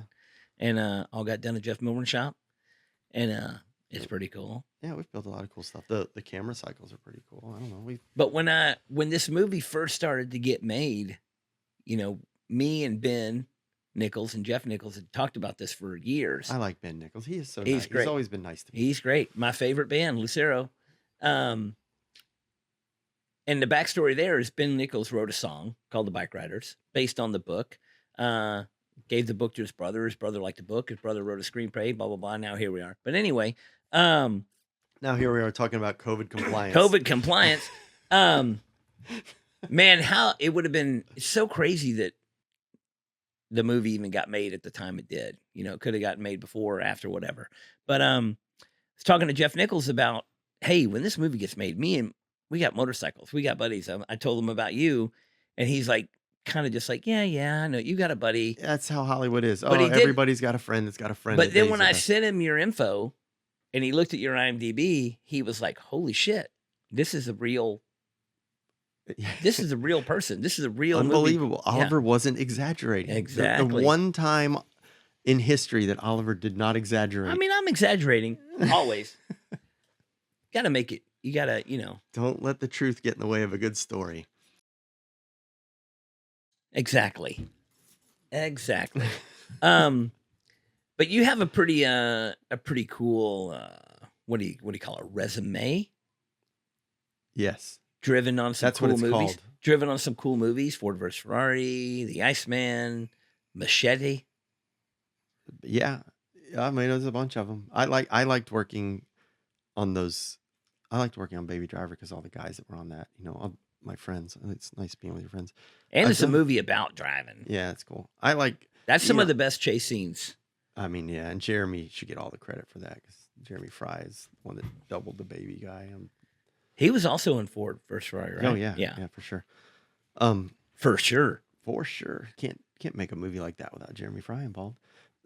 I'm pretty proud of a lot of the car commercials that I did, but nobody really pays attention to those because there's some really good ones out there. I don't know that nobody's going to care about those car commercials. I mean, there's a lot of car commercials. Well, I work on a lot of car commercials. A lot of car commercials. Average like 40 a year or something. I don't know. And that's kind of been, you did a couple of small films. Yeah. And then you got into the car commercial gig. Yeah. And that kind of really took off. Yeah, the car commercial thing. That became like they started filming. What year? At some time there was a change and they started coming and filming a lot more in Texas, a lot more here. And you were there at the right time. Yeah, I just happened to be, I think there was two things that happened with the car commercial world that is my perception of this, as we were talking earlier. Who knows what the real is, but car commercial, it's expensive to film in California. And now I go work in California, and I started that during Prison Break. I think was when I first started going to California to work. But they were filming the Walker Show here. But you were filming Prison Break in Texas first. First, yeah. And then when they moved, yeah. Right. And I worked on the Walker Show right at the end, and I knew some of those guys. Eric was one of the guys that helped me get Eric Norris, Chuck Norris' son. Yeah, he helped my career a lot in the early days. He raced cars for a living as well. But I think what happened was the production companies realized it was a lot cheaper to make a car commercial in Texas, and you could be in the mountains one day, pretty much. The desert one day, yeah, the city the next day. And it's so much cheaper to make a car commercial in Texas. For a while, they're making a lot of them in New Orleans, so I was going there a lot. And then once I got my foot in the door with that, then they'd send me all over the country to go do that stuff. So that worked out really good for me, the car commercial thing. Definitely. Well, basically, California in general has made a lot of changes that made it hard for a lot of different kinds of businesses to even operate. Oh yeah, it looks so like the exodus of California has been rampant. But what a lot of people are aware of is that like certain states like Georgia and Louisiana have made deals with production companies like, hey, to come there and come here, film in our city, come here. We'll give you money back. And the politicians are kind of getting. Yeah, but they give them tax incentives. They give us, they give them all kinds of reasons that it makes it more feasible in states without right to work states like Texas, where you don't have to be in the union to do every goddamn thing you got to do. I have to be in a union to be on camera. You know that, right? Yeah. Yeah. So it's a Screen Actors Guild, but yeah, that still has the for the commercial world, but the crew can be non-union, so it's a lot cheaper. And I think that non-union crews actually make more money. Yeah, because the union's not taking their toll. Yeah, the union's not getting their. I'm not going to say anything bad about unions, but I'm not. I mean, they're crooks. Those are Oliver words, not mine. Fucking crooks. But yeah, Texas definitely had this swing towards people that produce and film car commercials and other commercials. They've moved to Texas. Jeff Nichols lives in Texas now, you know. Yeah. And I think another thing that helped my career with that is I was in at the beginning of Arm Cars, which is a car with an arm on it and a camera on it, and it moves around. A big arm. Yeah, and like 20 plus feet. The early days extension of that, arms that rank out. They go up and down, whatever. Yeah. You can look up Arm Car. There's all these different companies. Shelley Ward's company was one of the ones that had them. But I think the early days of that, people started realizing, hey, we can't just have the actors drive around these arm cars. We can't. So I was in at the very early stages of that. I was driving on camera with the early stages of that. So you get kind of, you work a lot with those guys. And I mean, it's sort of like being at the ground floor of that type of filming. So that helped me a lot, I think. You get to be known as a guy that can work around these things when they're first new, and then now it's 20 something years. That's what I do. So I think that helped a lot. That and the Texas thing. But everything you've done in your career, as far as like fabricating, working on motorcycles, working on cars, got into the film industry, everything kind of culminated to like, what is your thing that you're the best at than anybody else, per se? Old motorcycles and dealing with the film industry. There's not a lot of people in the film industry. A lot of people deal with cars in the film industry, and a lot of people, like picture car people, they wrangle cars and handle cars, and they hire mechanics and whatever. But to have a movie with 40 to 50 antique motorcycles that you have to keep running the whole time, find these old motorcycles, get the right period correct motorcycles, know what to look for, know how to handle them, get the right mechanics. Like, this movie was kind of tailor-made for Jeff Milburn to be a part of it. I'm going to admit that. I mean, especially since the movie starts in 1965, which is when my life started, which everything that I love pretty much is 65 and a little bit, it comes after that. And I mean, I worked at a motorcycle shop that was called Satan Cycle Salvage in the 80s while I was working at the Chrysler dealer. So I mean, I've been around these motorcycles forever. I think somebody asked me, Dan, or somebody's like, well, were there other stunt coordinators that are into old bikes? Well, there's a couple stunt coordinators that probably have a bike or older bike, but I mean, I don't think any of them have an old panhead or anything. So being a stunt coordinator and being used to dealing with lots of drivers at a time on my car commercials and all, the only thing that I didn't fit well with was I'm not that stunt coordinator that just says yes to everything. Other than that, I was the perfect. I think it was a perfect storm for me. There's some pretty good interview with Jeff Nichols talking about how trying to rely on these bikes to start on time and cameras are rolling and you got to get a bunch of panheads started and not everybody can start the bike. So there's some funny ins and outs there. But also there's other movies you've been on with old motorcycles. There's been maybe four movies that recreated the JFK assassination. Yeah, that you were a part of. And that's a luck of my. Well, you're in Dallas. Yeah, my geographical. They film it in Dallas, and I like old motorcycles. There's been way more than 4 of those JFKs that you were on. Yeah, I mean, Jackie was never filmed in Dallas, and I had to go do that on the East Coast. Some of it was filmed in Austin. No, the Jackie movie, the whole thing was filmed. The Parkland was Austin. Austin. Yeah, because in Jackie, I'm sitting there watching Jackie, and I'm just watching myself ride a motorcycle in Dallas, and I was like, I was never riding a motorcycle in Dallas on that movie. Yeah, it was filmed up north. Yeah, but I remember a day that we did some green screen stuff and rode by, and somehow they must have had a second unit or somebody stock footage of Dealey Plaza. I'm like, wait a minute, I did not ride a motorcycle in Dallas in that movie, but I am in the movie.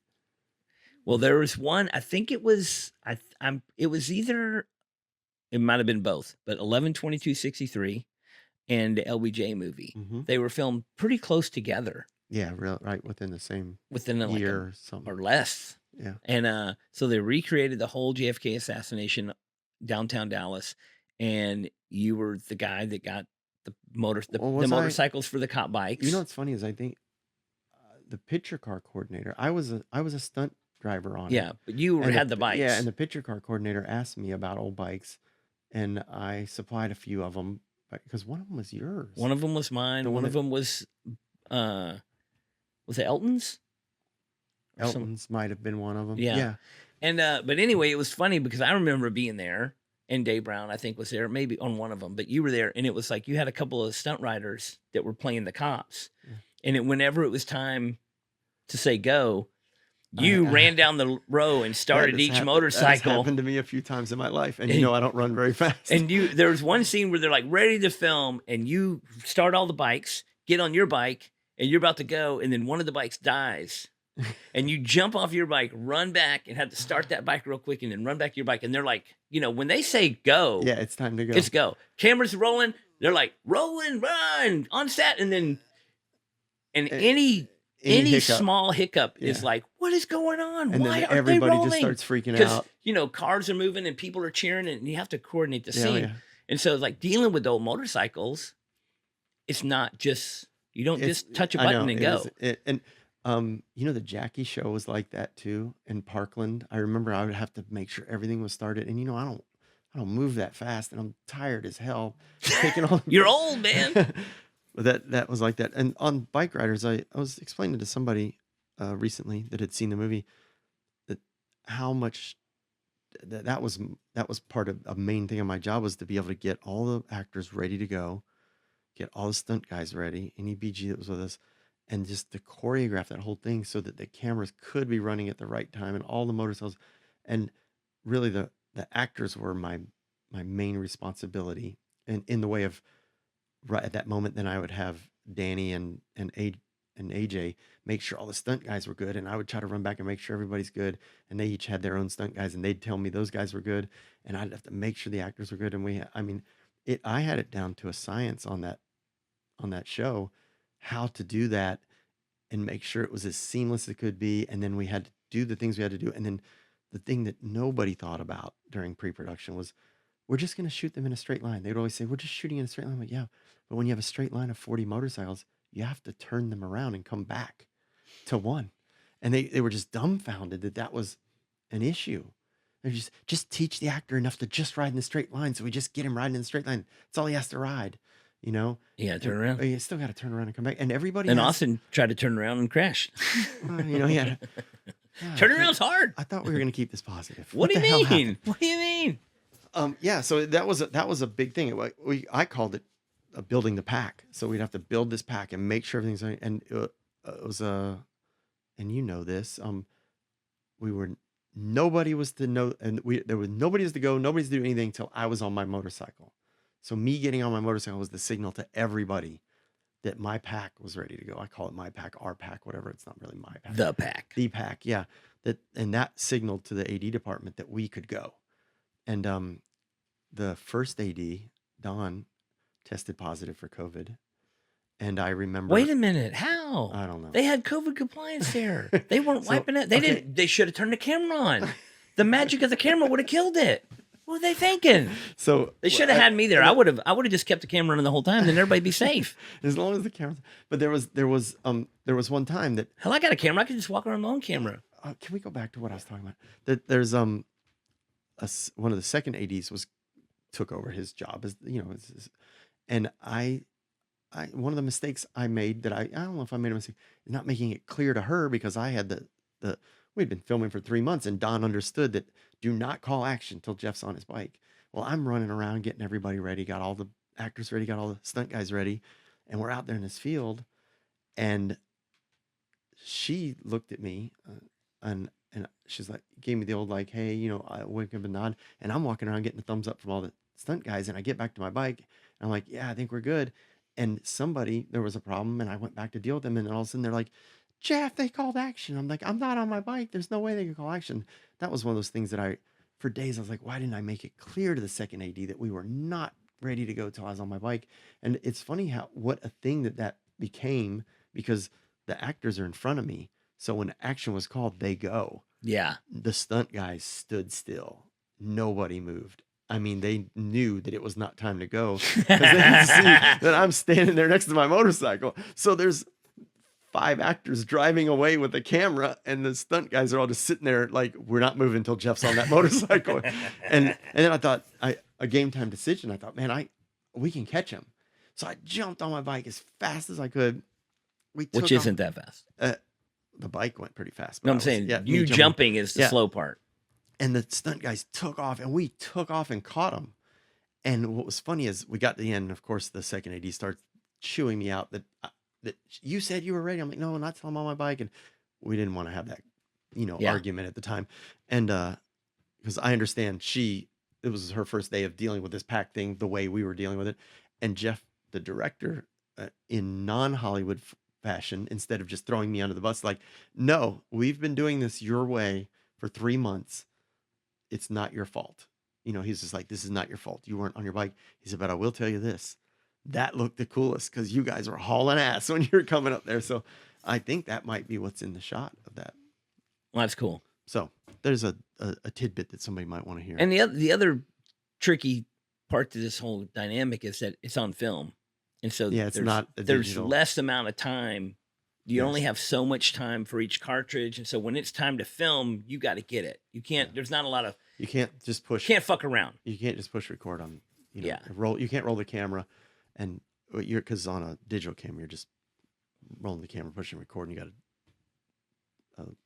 But the fact that it's on film is the reason that you need to see this in the big screen because it is beautiful. The world needs to see this on the big screen. I mean, and the music is great. Yeah, but the cinematography of the movie is beautiful, and to see it big and see the details and see it has the grit of a real movie.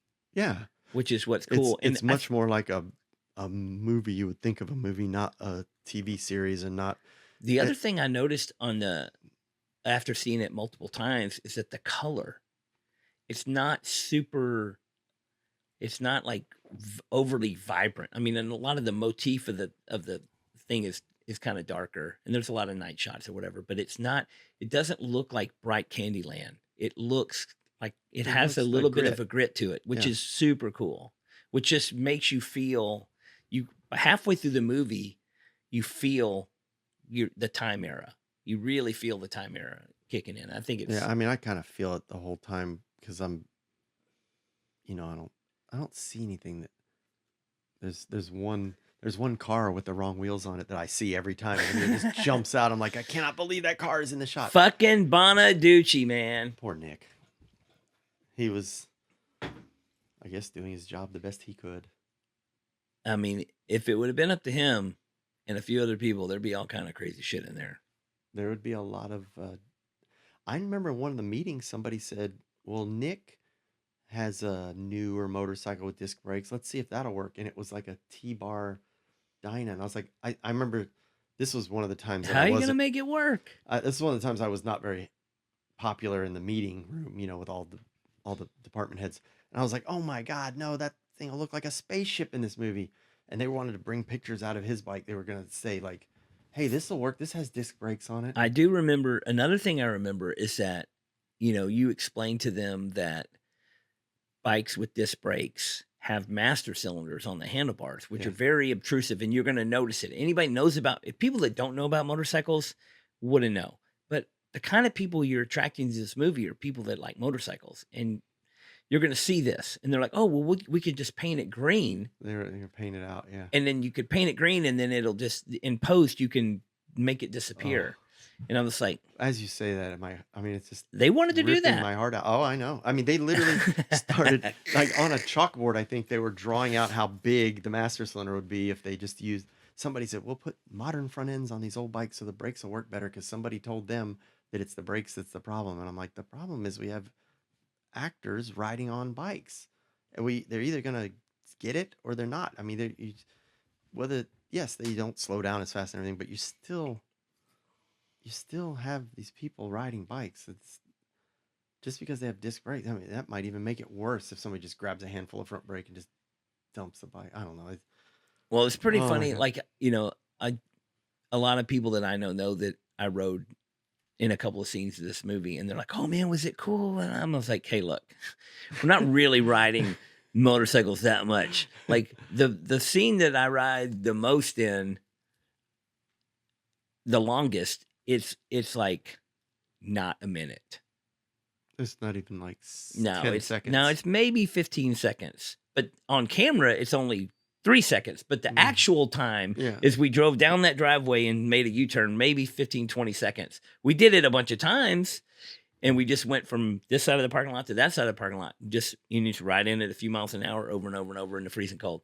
So it's not like we're out there having fun riding around. Yeah, and everybody says your job must be the coolest. I'm like, no, my job is actually the worst job. The I mean- people I have to deal with make it the worst. I was really happy to even get my toe in the water on this thing and have my bikes in it and be there and get to ride my bike in this thing and just to do it. But hindsight, do I want to go be in more movies in the background? Oh, you would never. No, it's a whipping.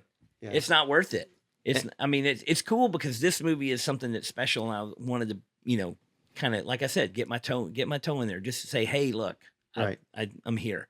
But it is like grueling It is. for that scene where we ride in that parking lot is a few seconds of film, and we were in that parking lot for like 12 hours. No, but actual time that I we mean, were that doing day of work was like 12 hours. But that part where that was about 6 hours, and it was like 17, 18 degrees, and it was the middle of the night. There was little ice patches too. Remember that? Yeah. Jeff didn't remember that. I kept saying, Jeff, remember you had had these guys ride in, and there was little patches. Oh, there wasn't any ice. I'm like, there was ice. It was freezing at night. And every 30 minutes, a train rolled through. I know. And remember, they're like, your guys can just ride up and turn around. I'm like, you want them to turn around inside the lockup for the train? It'll be fine. I'm like, it's not a hand shift bike. What if something goes wrong? They end up in the front of a train. I mean, it was cool, but man, no way. The film business is not the glamour that people think it is. And you know what people don't understand is the people that get to the top, the actors, their life is not as glamorous as people think it is. Yes, there's a couple hours out of a few days, or maybe a few days that they're on set that it's kind of glamorous. But other than that, they have people just clamoring at them and grabbing at them and telling them what they can and cannot do. That's a big issue that you just dealt with, is actors being told what they can and cannot do. Yeah, I know. And oh my God, how did I get to here? Here it comes. Wait, can't we talk? Positive. We don't have to talk about that. Okay, yeah. We don't have to talk about how these actors left you hanging high and dry, bailed out on you, let you down. You were counting on them. They said they were going to do something and they didn't. I mean, that's.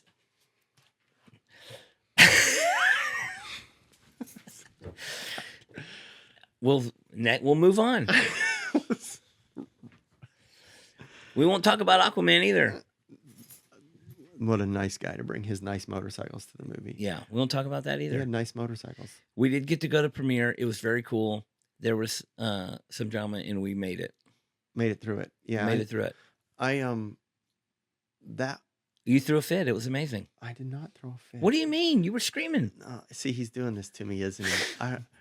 I was bummed out, and I probably could have handled.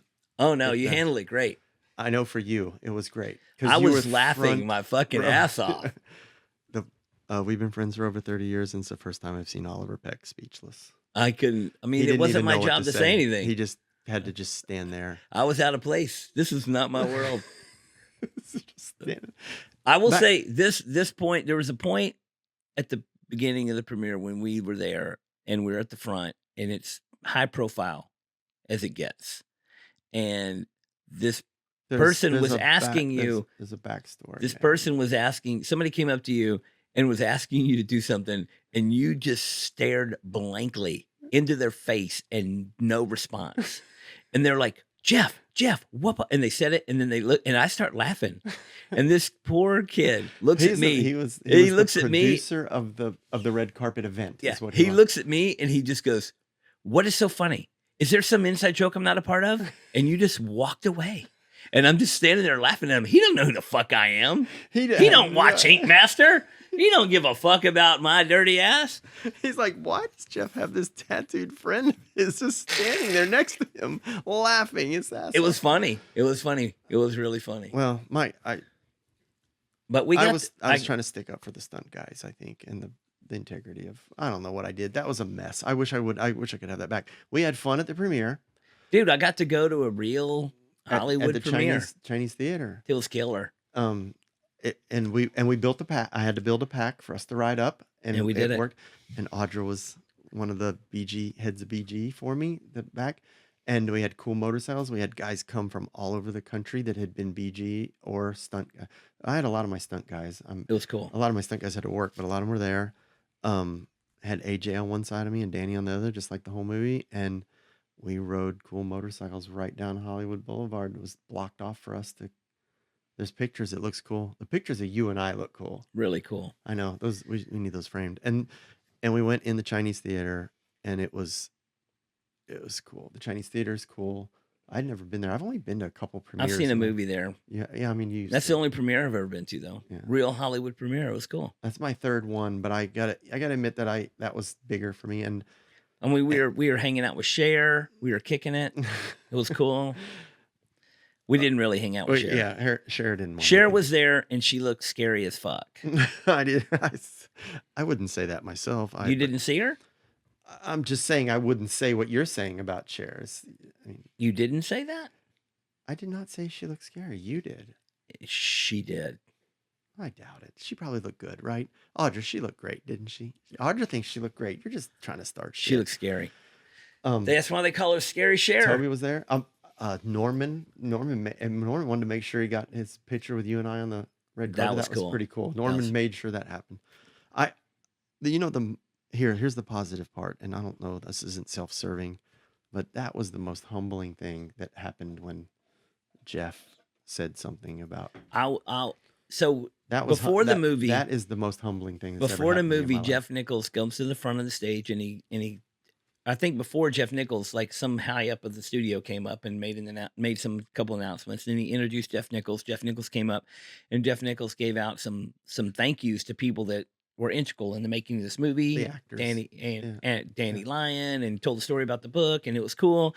And then he said, "Hey, this movie wouldn't have got made without so and so and so and so and so and so." And people were clapping. And people were like, "Oh yeah, let's hear it for this guy." I like that. Everybody gets there. And then he said, Jeff Milburn and the motorcycles, and it was the uproarious cheer. It was insane. From our section. It was the loudest cheer of anybody. I looked around, because I thought I was hoping it wasn't just coming from over there, and I'm like, but man, those people over there are making a lot. And then Jeff Nichols, of course, the bikers are the loudest, but I don't think anybody at those kind of scenarios. It's kind of like the golf clap. People are like, and let's hear it for the producer. And they're like, but man, they said Jeff Milburn, and it was like, whoa! That was insane. Well, I don't know if it was insane. I just didn't expect. You got the loudest cheer. I didn't expect Jeff to thank me. I guess he was going to thank the producers and thank the actors. He didn't thank the other coordinator. Oh God, he did. Can this be edited? Can you edit what he just? We're gonna edit it to make you even worse. That's what we're gonna do. We're gonna make your hair look all flat and out of place. I'll fix my hair. Yeah, that was nice. I feel as things go, Jeff gets more and more appreciative to me, and it's very nice of him. Sooner or later, that curve's going to swing all the way, and he's going to hate you. And movie would have been better without you. We could have done it. Just put him on Brand New Sportsters. If it had just been Brand New Sportsters, we'd have got more shots. So if this movie does well, everybody's like, "Man, if this movie does great, you're going to make more chopper movies and more motorcycle movies." And I'm like, after this experience that the movie people and company and producers and studios went through, if they do this, if they make a sequel to this movie, not even a sequel, but just more on brand of this style movies, I bet you, here's my prediction, is that they skip the 70s and the 80s and go straight to the 90s or 2000s. Yeah. Because of how hard it is. Yeah. to deal with antiques, and you see, a lot of movies. Like, I watch a lot of movies, and anytime there's a period correct movie, I really like seeing the old stuff. I really like seeing the cars, the furniture, the dress, all the stuff. The set dressings is really cool. But every time they use an old car in a new movie, like, I always like pick out like something like, if this is 1963, the dashboard wouldn't be cracked, right? exactly, Yeah, things like little that. things like that, because it's hard to deal with antiques. Well, It's hard to get. It's hard to deal with an antique car, let alone an antique motorcycle. It has to be kicked and their hand shift. Yeah, I can't remember what movie it was, but we were watching a movie and they were in a Cadillac, and the headliner was like you and I stained. were watching that And movie I'm together. I'm like, that's a brand new car. That headliner wouldn't be all worn out like that. What movie was that? What movie was that? Was I that don't remember. Once Upon a Time in Hollywood, maybe? I Was don't it that know. Cadillac? I don't know. That movie's great. But Great movie. but I remember we were watching a Cadillac. I remember it was a And I was Cadillac. like, that wouldn't be worn out. It's Yeah. brand new. But you're nitpicking things to death. Yeah, but that's part of the fun of paying attention to all the little details. I like. I mean, I know the details of bike riders that aren't right. Yeah, there's a few. Yeah, I mean those wheels. My head wanted to pop off my shoulder. Those, like, At least that one car with the big rims wasn't in it. yeah. But there's another one in the back, and most of the time It looks like they're like American racing wheels. or yeah, something. but I know what the story is, and most of the time one of the actors is covering it up. But there's one point where You see it for a second. I'm like, but in the original, Are they version like that we American saw, racing wheels? they're like 17-inch or 18-inch. You know, the 18-inch like early 2000s rims that Look like rally wheels. they look like old wheels that Yeah. the older guys that like AC in their cars, they would put those on with the, Yeah. they're kind of like, what do they call that? Resto mod. You love a resto No, mod. I do not. I think that's the most.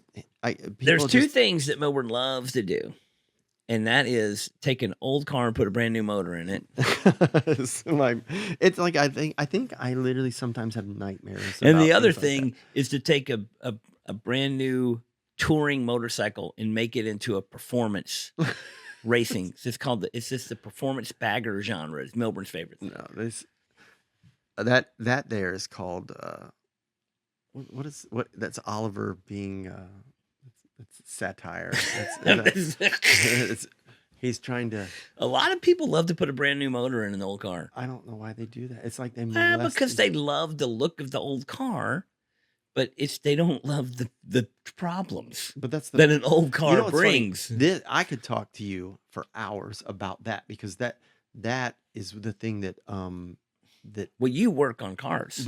but also it's what is it the dumb thing I don't know if it's dumb, it's the journey, not the destination, or Yeah. But if you have an old car or an old motorcycle, like I rode my 1970 my Metal Flake 70 bike over here, And you were 4 minutes late because it wouldn't start. yeah, I had to, it took me a second to get it started. I was 2 minutes late, for the record, and it wouldn't start. And then on the highway, I mean, I'm riding this thing and I'm thinking to myself, it sounds like the fucking motorcycle is gonna fly apart. And I'm in a hurry now, so I'm doing like 70 miles an hour on this old motorcycle. But the thing is I don't know. I can't explain it. I'm not that good at articulating this, but I could probably talk about it forever to try to explain myself that if you want an old car, you should want the old car because it's an old car. If you want a cool old Art Deco house, don't go buy brand new windows and put in the house. You're kind of ruining it. And if you want an old motorcycle, don't put disc brakes on an old motorcycle because you're taking away from what it is.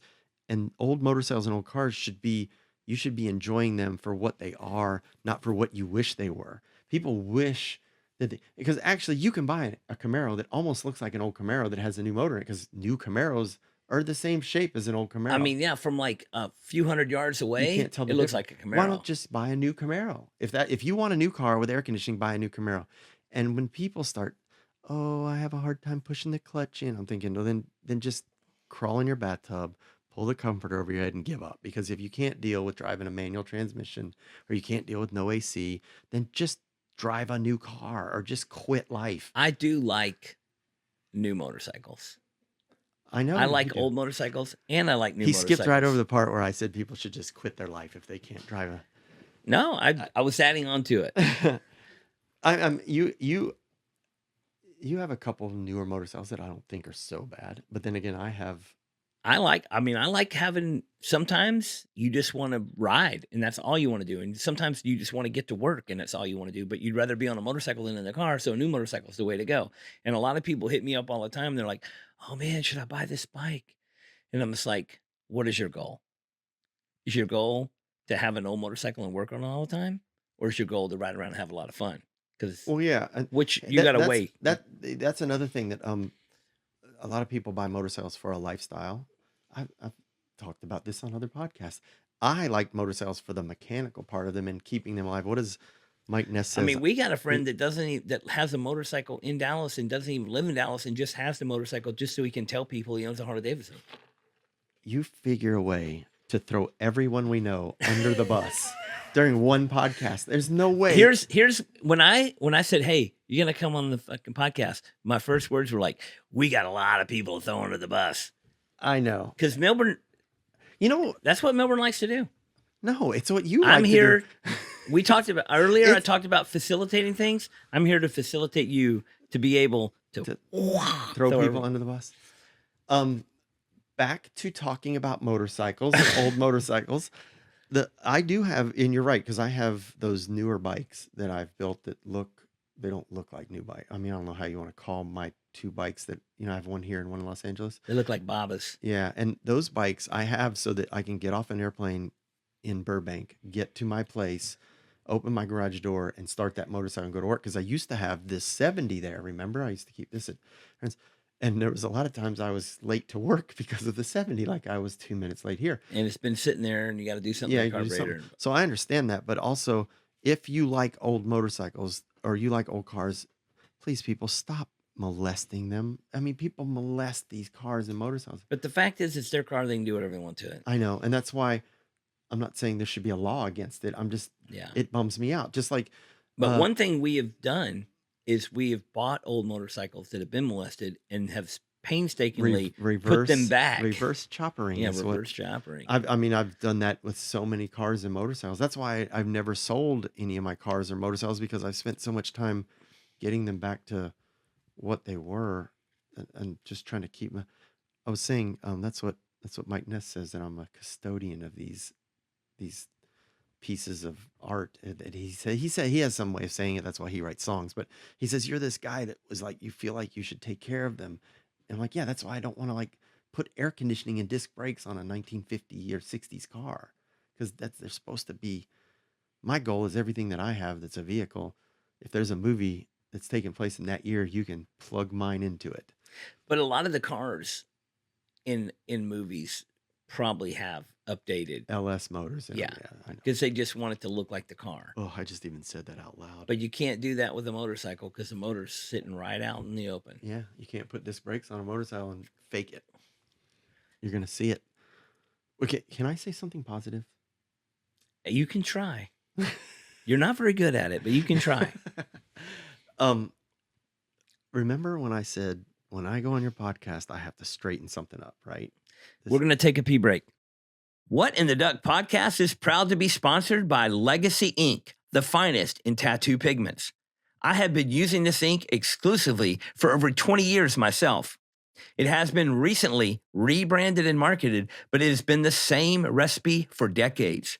Real, hand-mixed tattoo pigments that heal great and last. People always comment on the yellow that I use and the yellow tattooed on me. My favorite, the Mayan yellow. I have seen countless 20-plus-year-old tattoos with the colors still vivid. Don't fuck around with all these newfangled companies with their watered-down baloney.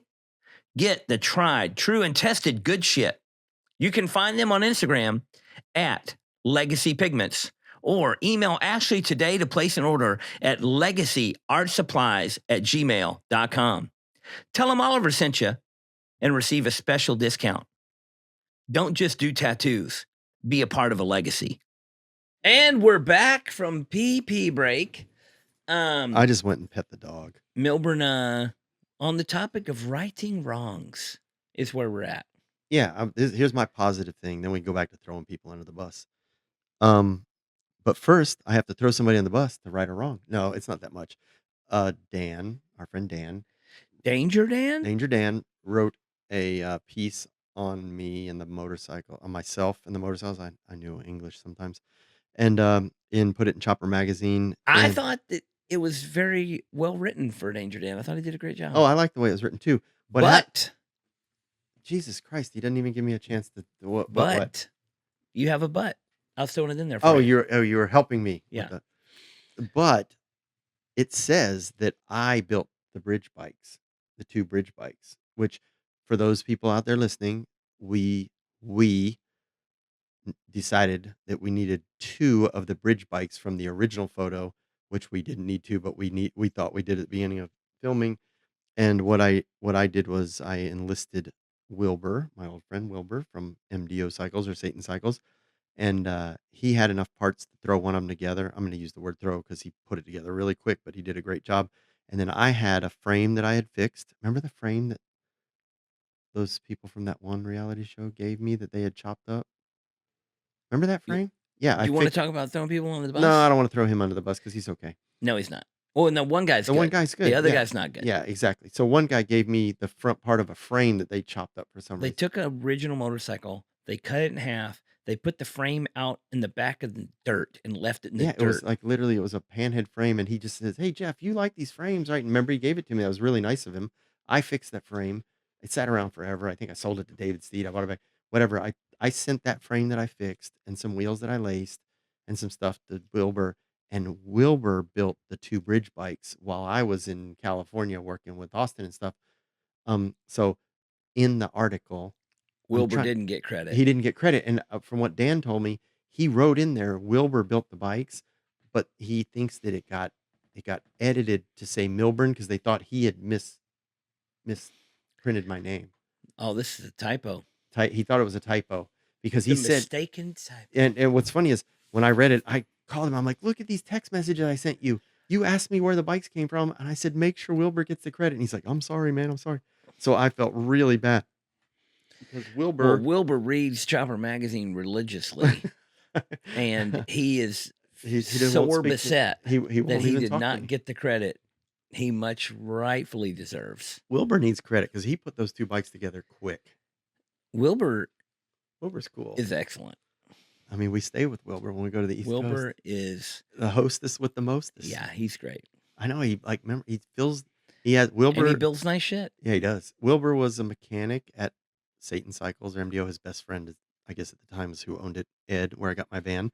But Wilbur, in his retirement, he has a house that has a garage and an apartment above the garage. And when Oliver and I go to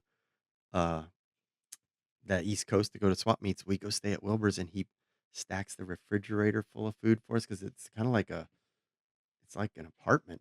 Oh, it's an apartment. Yeah, and it has a big TV, and we sit up there, and our dogs are running around, and his dogs, and it's Wilbur's just great. And he's got one real sweet dog and one real mean dog. Yeah, I like the mean dog, but well, I don't dislike the mean dog, it's but just you can't be friendly to that dog. Yeah, that dog might be the only dog that's more sketchy than my dog. But Wilbur, I was mortified when I read that thing that it said I built those bikes. I'm like, oh my god. So I mean, I haven't. If there's one thing I know about Milburn, is he loves to boast and take credit for all the amazing things that he has done, but he refuses to take credit for something he didn't do, and that's very honorable. Wait, was that a backhanded compliment? No, that was a forehanded. That was right out in the open on the microphone and camera to you. You do not want to accept credit for something you didn't do. Yeah, you know that's just like you don't take anything that's not yours. You don't want anything. I don't want no money. I don't want anything that's not mine. You don't want anything you didn't work for. You don't want anything you don't deserve. And Wilbur built bikes that were in that movie, and it's cool. Yeah, he built 2 bikes, and when I thought about it, he built like maybe 5 engines of he built the motors in at least 5 of those bikes. I'd have to think about it, but he did the 2 bridge bikes because the motor I sent up there with him, I didn't even see it. I bought it. Didn't he build the motor that's in the purple chopper bike? Yeah, that motor was in one of those movies we were just talking about, in the Parkland movie. I got it from Bud Revell. way before And then it my time. got put into it Yeah, was in a cop bike. yeah, it was in a cop bike. They got wrecked on Parkland, and then it ended up being in my purple chopper. And Maybe chopperish. It's a yeah, bobber. I don't have a chopper, folks. I don't like extended front ends. I'm sorry. I understand that other people do. I don't. But and also he built the motor in my flathead, my 45. So that's at least 4 motors that Wilbur built that were in that movie. And when I did the motor, Wilbur was one of the people that you wanted to be a mechanic on yes, the movie, really but bad. Wilbur did not want to go to Cincinnati for 3 months. He didn't wanna he thought it would be bad to take the dogs. I told him we'd get an Airbnb, which I got one, and all this bunch of stunt guys just kept their allowance and lived with me. I had a frat house pretty much going on, and I slept on the couch the whole time. Milburn got a pretty big Giant. house with the basement apartment, 3 bedrooms upstairs, and he slept on the couch the whole The time. whole movie of Bikeriders, my dog and I slept on the couch. Fucking weirdo. It was an L couch, an L-shaped couch. I slept on one end of it with my head and pillows in the corner of the L, and the dog slept I on had a the other pretty sweet L. bedroom up there. I thought it was great. Yeah, yeah. I mean, I can't even name all the people that stayed there because I bet you could. okay, we'll try. I don't think we need to. AJ stayed downstairs in the basement. AJ had the bachelor pad. Yeah, he was doing pretty good. AJ, he was putting in his he's a single young guy, yeah. and he's a stunt guy in movies, riding motorcycles. He put his application in for Gracie. I don't think he got accepted though. Oh, they were friends. Well, I know, but I think everybody on that movie was in love with Gracie. She was so cool. She was sweet. She covered for me so much. I think she covered for me too. I know. I mean, she covered for me because when I was hiding from the COVID compliance people, she was like, "Oliver, you got to go. They're coming for you." Well, we were getting in trouble because they're on the radio yelling about me, and she's like, "Hey, you need to go." And I'm like, I went and got in your truck and sat in your truck for like an hour because they were looking for me. Gracie was great, man. Great. Oh wait, did we just get her in trouble? I don't think so. Oh, okay. She's trying to keep the peace of everybody, but she was somehow tasked with being stuck with me and my stunt guys during pre-production while we were working with the actors. So I think the AD staff everybody's like, report back to us and tell us what he's doing. Just tell us. They wanted to know everything I was doing. If, like what I was eating for lunch, I guess, or, did he eat all of his salad? I don't even know what they wanted to, they just wanted to know everything that I was doing, which motorcycles I was, what I was, I don't know. I'm making shit up because I don't know. But somehow she had to report back to the AD staff, or I'm pretty sure it was the AD staff, that what I was doing. And if it was what they thought was, like, they would know if I was doing the right thing or not, teaching these guys, and when people were coming and going. And you did go outside of the parking lot. You weren't supposed to go outside. Oh, a lot. That's what made that movie. I think that's part of what made those actors look like they did. All that stuff that we did that we weren't supposed to do. I mean, I got in a lot of trouble for that, for us leaving. Because the way the Screen Actors Guild works is we start work, say, at 9:00, and we're supposed to be over work at 4:00, and we have an hour for lunch. And so we have to use the word sign in and sign out. Well, once we're signed out, the actors weren't allowed to be doing things with, riding motorcycle. They weren't on the job anymore. Yeah, they were not supposed to be on the job, but I was taking the bikes from the movie, and we were off riding around in downtown Cincinnati till midnight every night, ordering pizza and all. I mean, you were with us on a lot of that. Great. That was some of the. I mean, if you could see the smile on Austin Butler's face, and Toby Wallace's, and Carl's, and Bo, and those guys love that. They were free. I mean, that's what riding a motorcycle is all about. We want to be free. Ride our machines. Don't quote a dumb movie. Oh man, that was good stuff, really. I do, like I said a minute ago. Now that we're done righting the wrongs, Wilbur, you're the shit. I do think it's going to be hard, or I think it's unlikely that there's going to be another movie with this many antique motorcycles. Oh no, nobody's going to want to deal with it. And even thinking about like past motorcycle movies, like I don't think there's another movie that has this many antique motorcycles in it. Because even not even the ones that were made back then. We're talking about the old movies, like the Loveless. had 6 or 7 bikes in it. Yeah.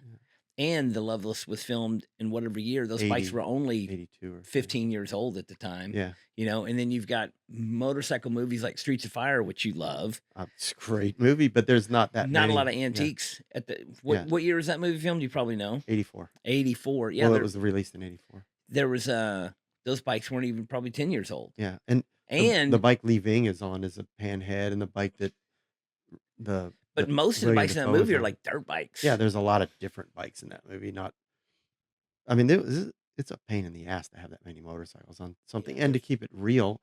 And I think that But these bikes this are all 40 plus years old. what was the newest bike? 1970. 71 or 72. 71? Yeah, I don't think there was a 72 in that. There wasn't a 72 that. Yeah, because 72 There was unless it 172 in there what, that I know of. Sportster? Yeah. Yeah, was that your Sportster? Yeah. You didn't get paid rental for that, right? Because So you owe me money. I'm not paying you. Yeah, yeah, because remember that bike you had bought it and it was in Ohio, and Yeah. you said, "Well, you go get the bike," and I went and got it, and it was leaking oil everywhere, and we got it running at the shop in Cincinnati. I said, "We're going to use this in the movie," and you're like, "I guess it's cool." So that was the newest bike in the movie. That bike was the And newest so bike. that bike's 50 fucking something years old. Yeah. But there's 65-year-old bikes in there. I mean, my flathead's a 37. 37. Yeah. What year's yours? A 40 something? 47. Yeah, and I mean Jerry's. I don't know what Jerry's knucklehead is. That pile of shit. It looked perfect. His 2 bikes were perfect for those characters. Yeah. I mean, it was I do love. There is a scene in the movie where you see the young kids, the renegades, ride away, and they're riding over a bridge, and you see Toby and the mullet kid both like hand shift as they're going up the hill, and that's actually them. Well, it's not Toby. Oh, it's not Toby. That's AJ doubling Toby. Oh, and then it's the mullet chubby mullet the kid. The mullet kid that was an extra that got upgraded to an actor because he actually could ride because he could hand shift. That kid was nuts. I mean he was young. Yeah. And there was another kid in that shot that was an extra that the motocross kid. The other one. His dad was the Triumph Miles. His name's Miles, I think. The guy that races Supercross is in that. I thought that was actually Toby riding over there. There's a lot to that story because remember Toby wrecked that bike, and then everybody's like, "All right, Toby can't ride." And Jeff and I talked. This was when I had one of the second AD lose his shit on me, like yelling and screaming at my face and freaking out because I talked to Jeff a few days before we were going to shoot that, and I said, Toby can ride a hand shift bike, and everybody had gotten wind that he had crashed while we were. Crash into a bush. Yeah, I mean, there's a great photo of that bike in the tree. Weeds. Hitting it. I took the photo before I helped him get out. That's a great story, but Toby's great about that too. But I said we should just put Toby on the bike. At that point, I was like, "Fuck it, let's just put Toby on the bike." And Toby's like, "Okay, I'll ride it over the bridge." And we're all good. And the AD department got so mad at me about that because they're like, "Well, we don't have that worked out for this and that and the other thing." And then Daniel Levitt, who was Toby's stunt double, tested positive for COVID that morning. Which I was like, "Oh, should have had a camera on." Oh my God. And Daniel didn't feel very good. And Daniel had been riding that bike. He had ridden it some of the other scenes. And so the only stunt guy I had that would come close to doubling Toby was AJ. And what was funny is AJ had never ridden that bike. I don't know if I had ever, because AJ's a Triumph guy. He's a motocross guy, and his dad's into Triumphs. And I'm like, I knew AJ could ride a hand shift bike, but what a weird time to just stick him on that bike. And it was raining that morning. And oh man, but so we cut AJ's hair, and AJ's the one riding it over the ridge. You can see him shift it. I think he missed the shift. You see them both hand shift, and it's a cool scene that if you pay attention, they're like. I mean, it's a detail that you wouldn't get if you were riding brand new Sportsters, right? It's just a detail. You could put a fake lever on there. I guess so, but it's a great detail that the hand shift bikes.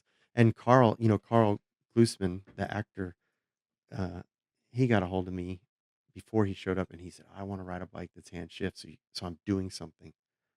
And so I trusted him with my prized possession. Yeah.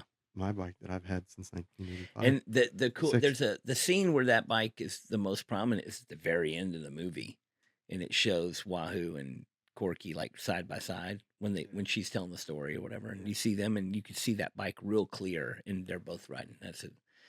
That bike.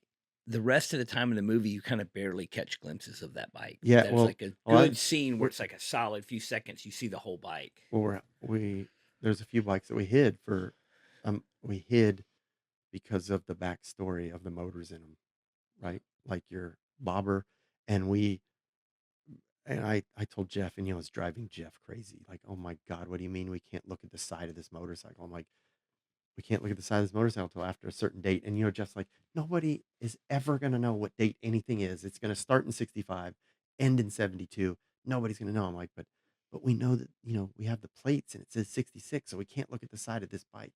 Yeah. Because we have stories for why the bikes change motors. Yeah. My detail oriented bullshit was driving them crazy. Right. Well, you never have to do it again because you're out of the biz. Now that this podcast is aired, Now that you're out of the movie biz, you can get back to LS swaps and performance baggers and all that. Just I would want to jump out a fucking window if I was ruining cars and motorcycles. Well, you can get back to car commercials. Yeah. I mean, I'll go work on the show. But this is the movie you can hang your hat on, though. I told you that. Yeah. And you know, I tried to quit. I'm surprised you haven't brought that up. There was a few times that you were like, I'm fucking out of here. And I'm like, you got to make this movie. Like, stick it in there. And then there's times where they wanted to fire you. And I was just like, Milburn, you were like, hey, if I get fired, I'm bringing your motorcycle. I'm like, fuck yeah. My motorcycles are not staying there if you're not there. I had a whole plan to get all those motorcycles out of that building. If one, I decided I couldn't deal with it anymore. Yeah. Or two, they were just like, we can't have you tell us no anymore. You know, whatever the problem. To Jeff's credit, he admits fully now that I was telling them the truth and nobody wanted, not him, but everybody. And he said everybody was getting so uncomfortable with me telling them what the truth was. Yeah. And he said, and Jeff says, I didn't know it and they didn't know it. None of us knew it, but you were telling us the truth that what we wanted to do was not going to be safe. You were just, and he said, but you just didn't have a way to explain to them, you know, how it could be safe, but you couldn't because it wasn't gonna. I'm like, exactly. I just had to go teach these guys how to ride and learn. I had to learn how to do this thing that they wanted to do that I didn't think was a good thing to do, you know, a good idea. Well, Jeff Nichols is fucking great. I mean, I think he's fucking awesome. And I bet he probably doesn't want to do another motorcycle movie. Oh no. He probably doesn't want to. He is, like I say, he's also every movie he's made, they're all good. I like every movie he's made, literally, and they're all very different. Yeah. You know what I mean? They all have. So I don't think he's going to try to make the same movie again. You know what I mean? But and his DP is great. Adam Stone's great. I'm flattered that Jeff is really nice to me now and really. Jeff and Jeff. You know, when we first started having the meetings, everybody's like, how are we going to tell the two Jeffs apart in the, you know, because we have these department head meetings, big tables, and these fucking department head meetings. I mean, just thinking about them makes me exhausted. But that's how films work. You have to sit in these goddamn meetings. Those meetings were so painful. And they're like, well, somebody had the suggestion, we'll call Jeff Nichols Big Jeff and Jeff Milburn Little Jeff. I'm like, that's not going to work for me. Why not? I didn't You could be the little guy. I didn't want to be. Oh, Little Jeff. I don't want to be Little Jeff. I think we've just coined a new nickname. No, we haven't. I mean, this podcast. No, this could be it. Everybody. It's Milburn. It's Milburn. My best friend. Jeff Milburn. Your favorite and mine. Let's hear it for Little Jeff. No Little Jeff. Oh man, Danger Dan is definitely going to call you Little Jeff now. I'm counting on you. Where did this Little Jeff go? Who else you want to throw under the bus? I think I never want to throw anybody under the bus. Okay, good. I mean, we can tell that crazy wasn't great even stories. my idea. Yeah, I only agreed to do that because that was your stipulation for coming on. The only way I would do this podcast is if we start throwing people under the bus. I want everybody going under the bus. Yeah. So everybody that we threw under the bus, we're just kidding. It's not even a bus. We're just joking. Yeah. Except for Disney, we don't like them. So next up, you got car commercials on the hook right now. Or are they all getting canceled? They're getting canceled. The economy's in the drain. I don't think the economy. We don't want to go down. We don't want to start talking about the economy. We don't want to start talking about politics. No. What we should talk about is when you showed up in Cincinnati.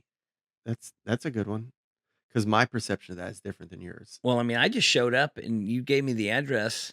Yeah, it's all my fault. To this office building, and so I showed up, walked in, got on the elevator, went up to the floor, and then got off and said, "Where's Jeff?" And the real story is that since it was a Disney show, you weren't even allowed in the office building without being tested. I didn't get tested without having a mask on. You had to have a mask on to be in there. I did not wear a mask. Don't worry, I didn't wear a mask in that building either.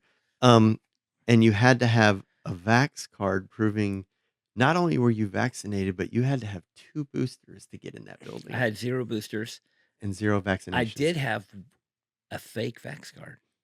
I did not use said fake vax card, Yeah. but a fake vax card was provided to me from an anonymous source. An anonymous source. Anonymous source provided me with this fake vax card in case I was in need of it. But then at the time, I decided that I would rather just like wing it and not use the fake vax card. The anonymous source. So out there in so I show up, and that caused a lot of trouble for me. I saw it. Here's another. I mean, it was great. Everybody was super sweet.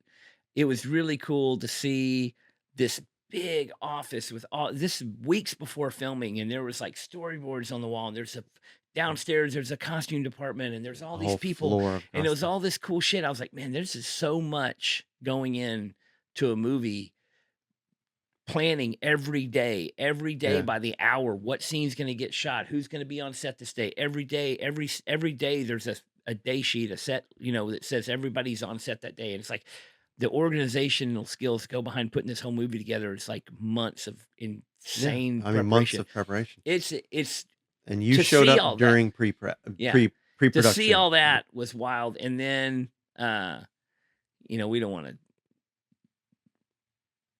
What? We don't want to like go down the. Well, I'll tell one funny story. Well, you had the dog with you. I had a dog with me. And my dog still allowed in the office at that time? Oh, she was. Yeah. So my dog hadn't gotten banned from all things office related.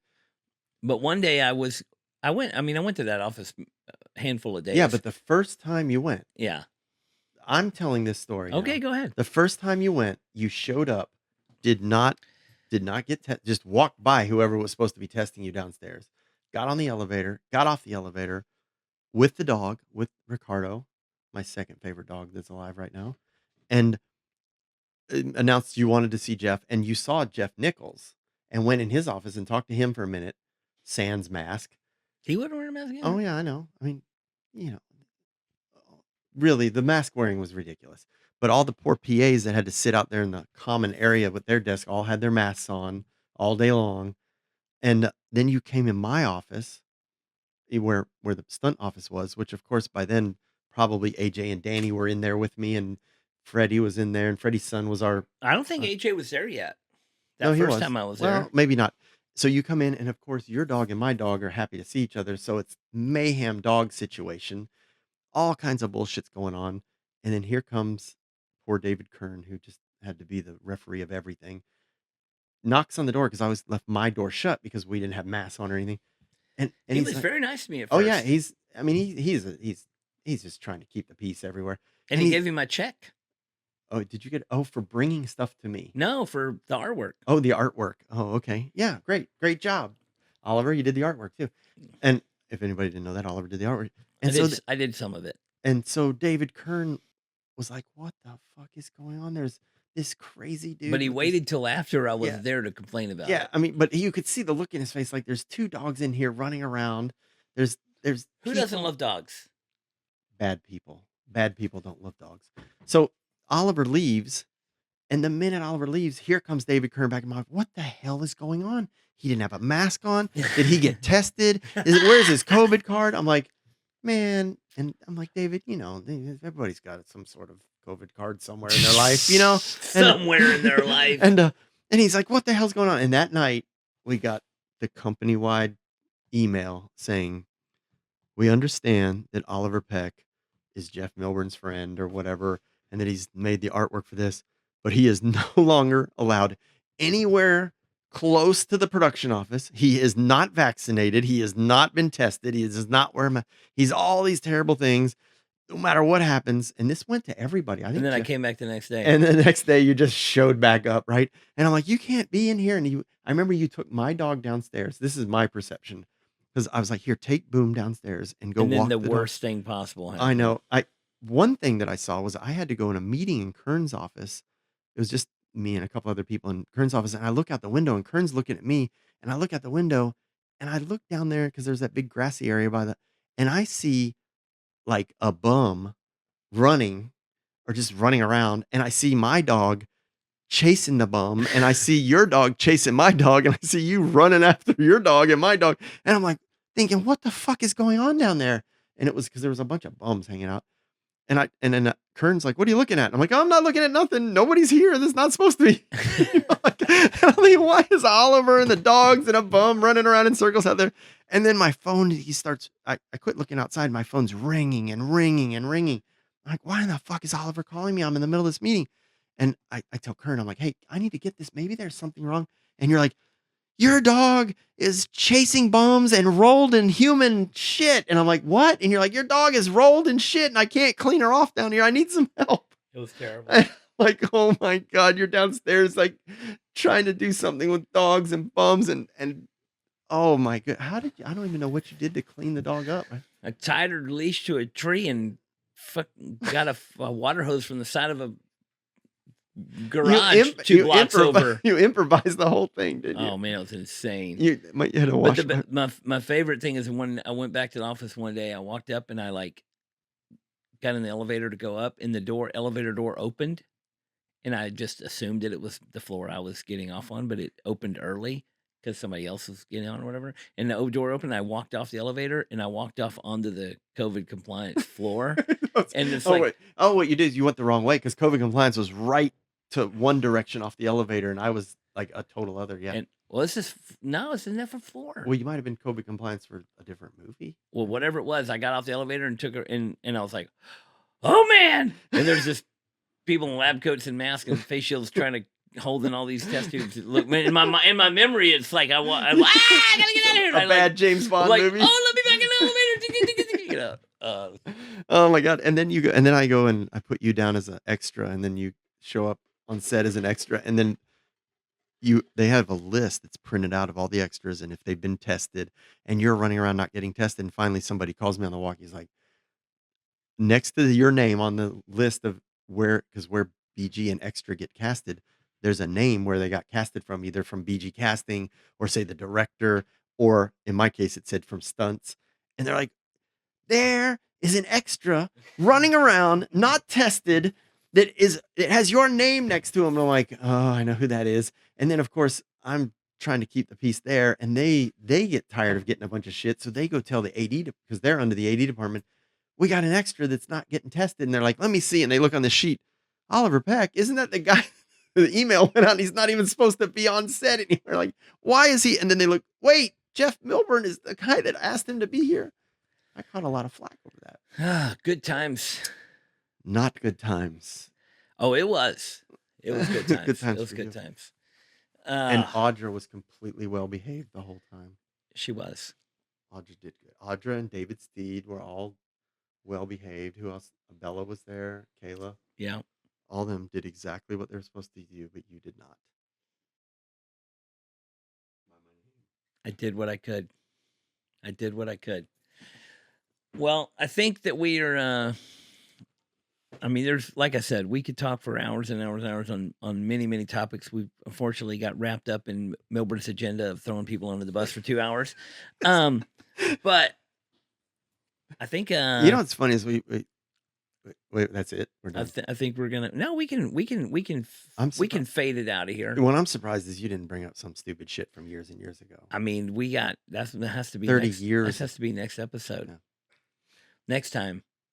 Did I say enough positive shit to make up for your? I will say this: we are just happier than pigs and shit to live this life, Yeah, and you and I are living a life. and we've been able to. I mean, I feel fortunate enough to have you as a friend for this many years, and you've been enough positive impact on my life that it doesn't really matter if you get enough positive to everybody else. I It mean, doesn't matter that I throw everybody under the bus. it doesn't matter what other people know about you or not. I'm the recipient of all the great positive energy that you've been in my life, and I appreciate it. Well, I'm glad, without you, my life would not be what it is. My life would be completely different without you being there for me, especially in the really bad times that I had. We had some ups and downs, but they I were mean, all good. there was never any ups and downs between the two of No, us. but life.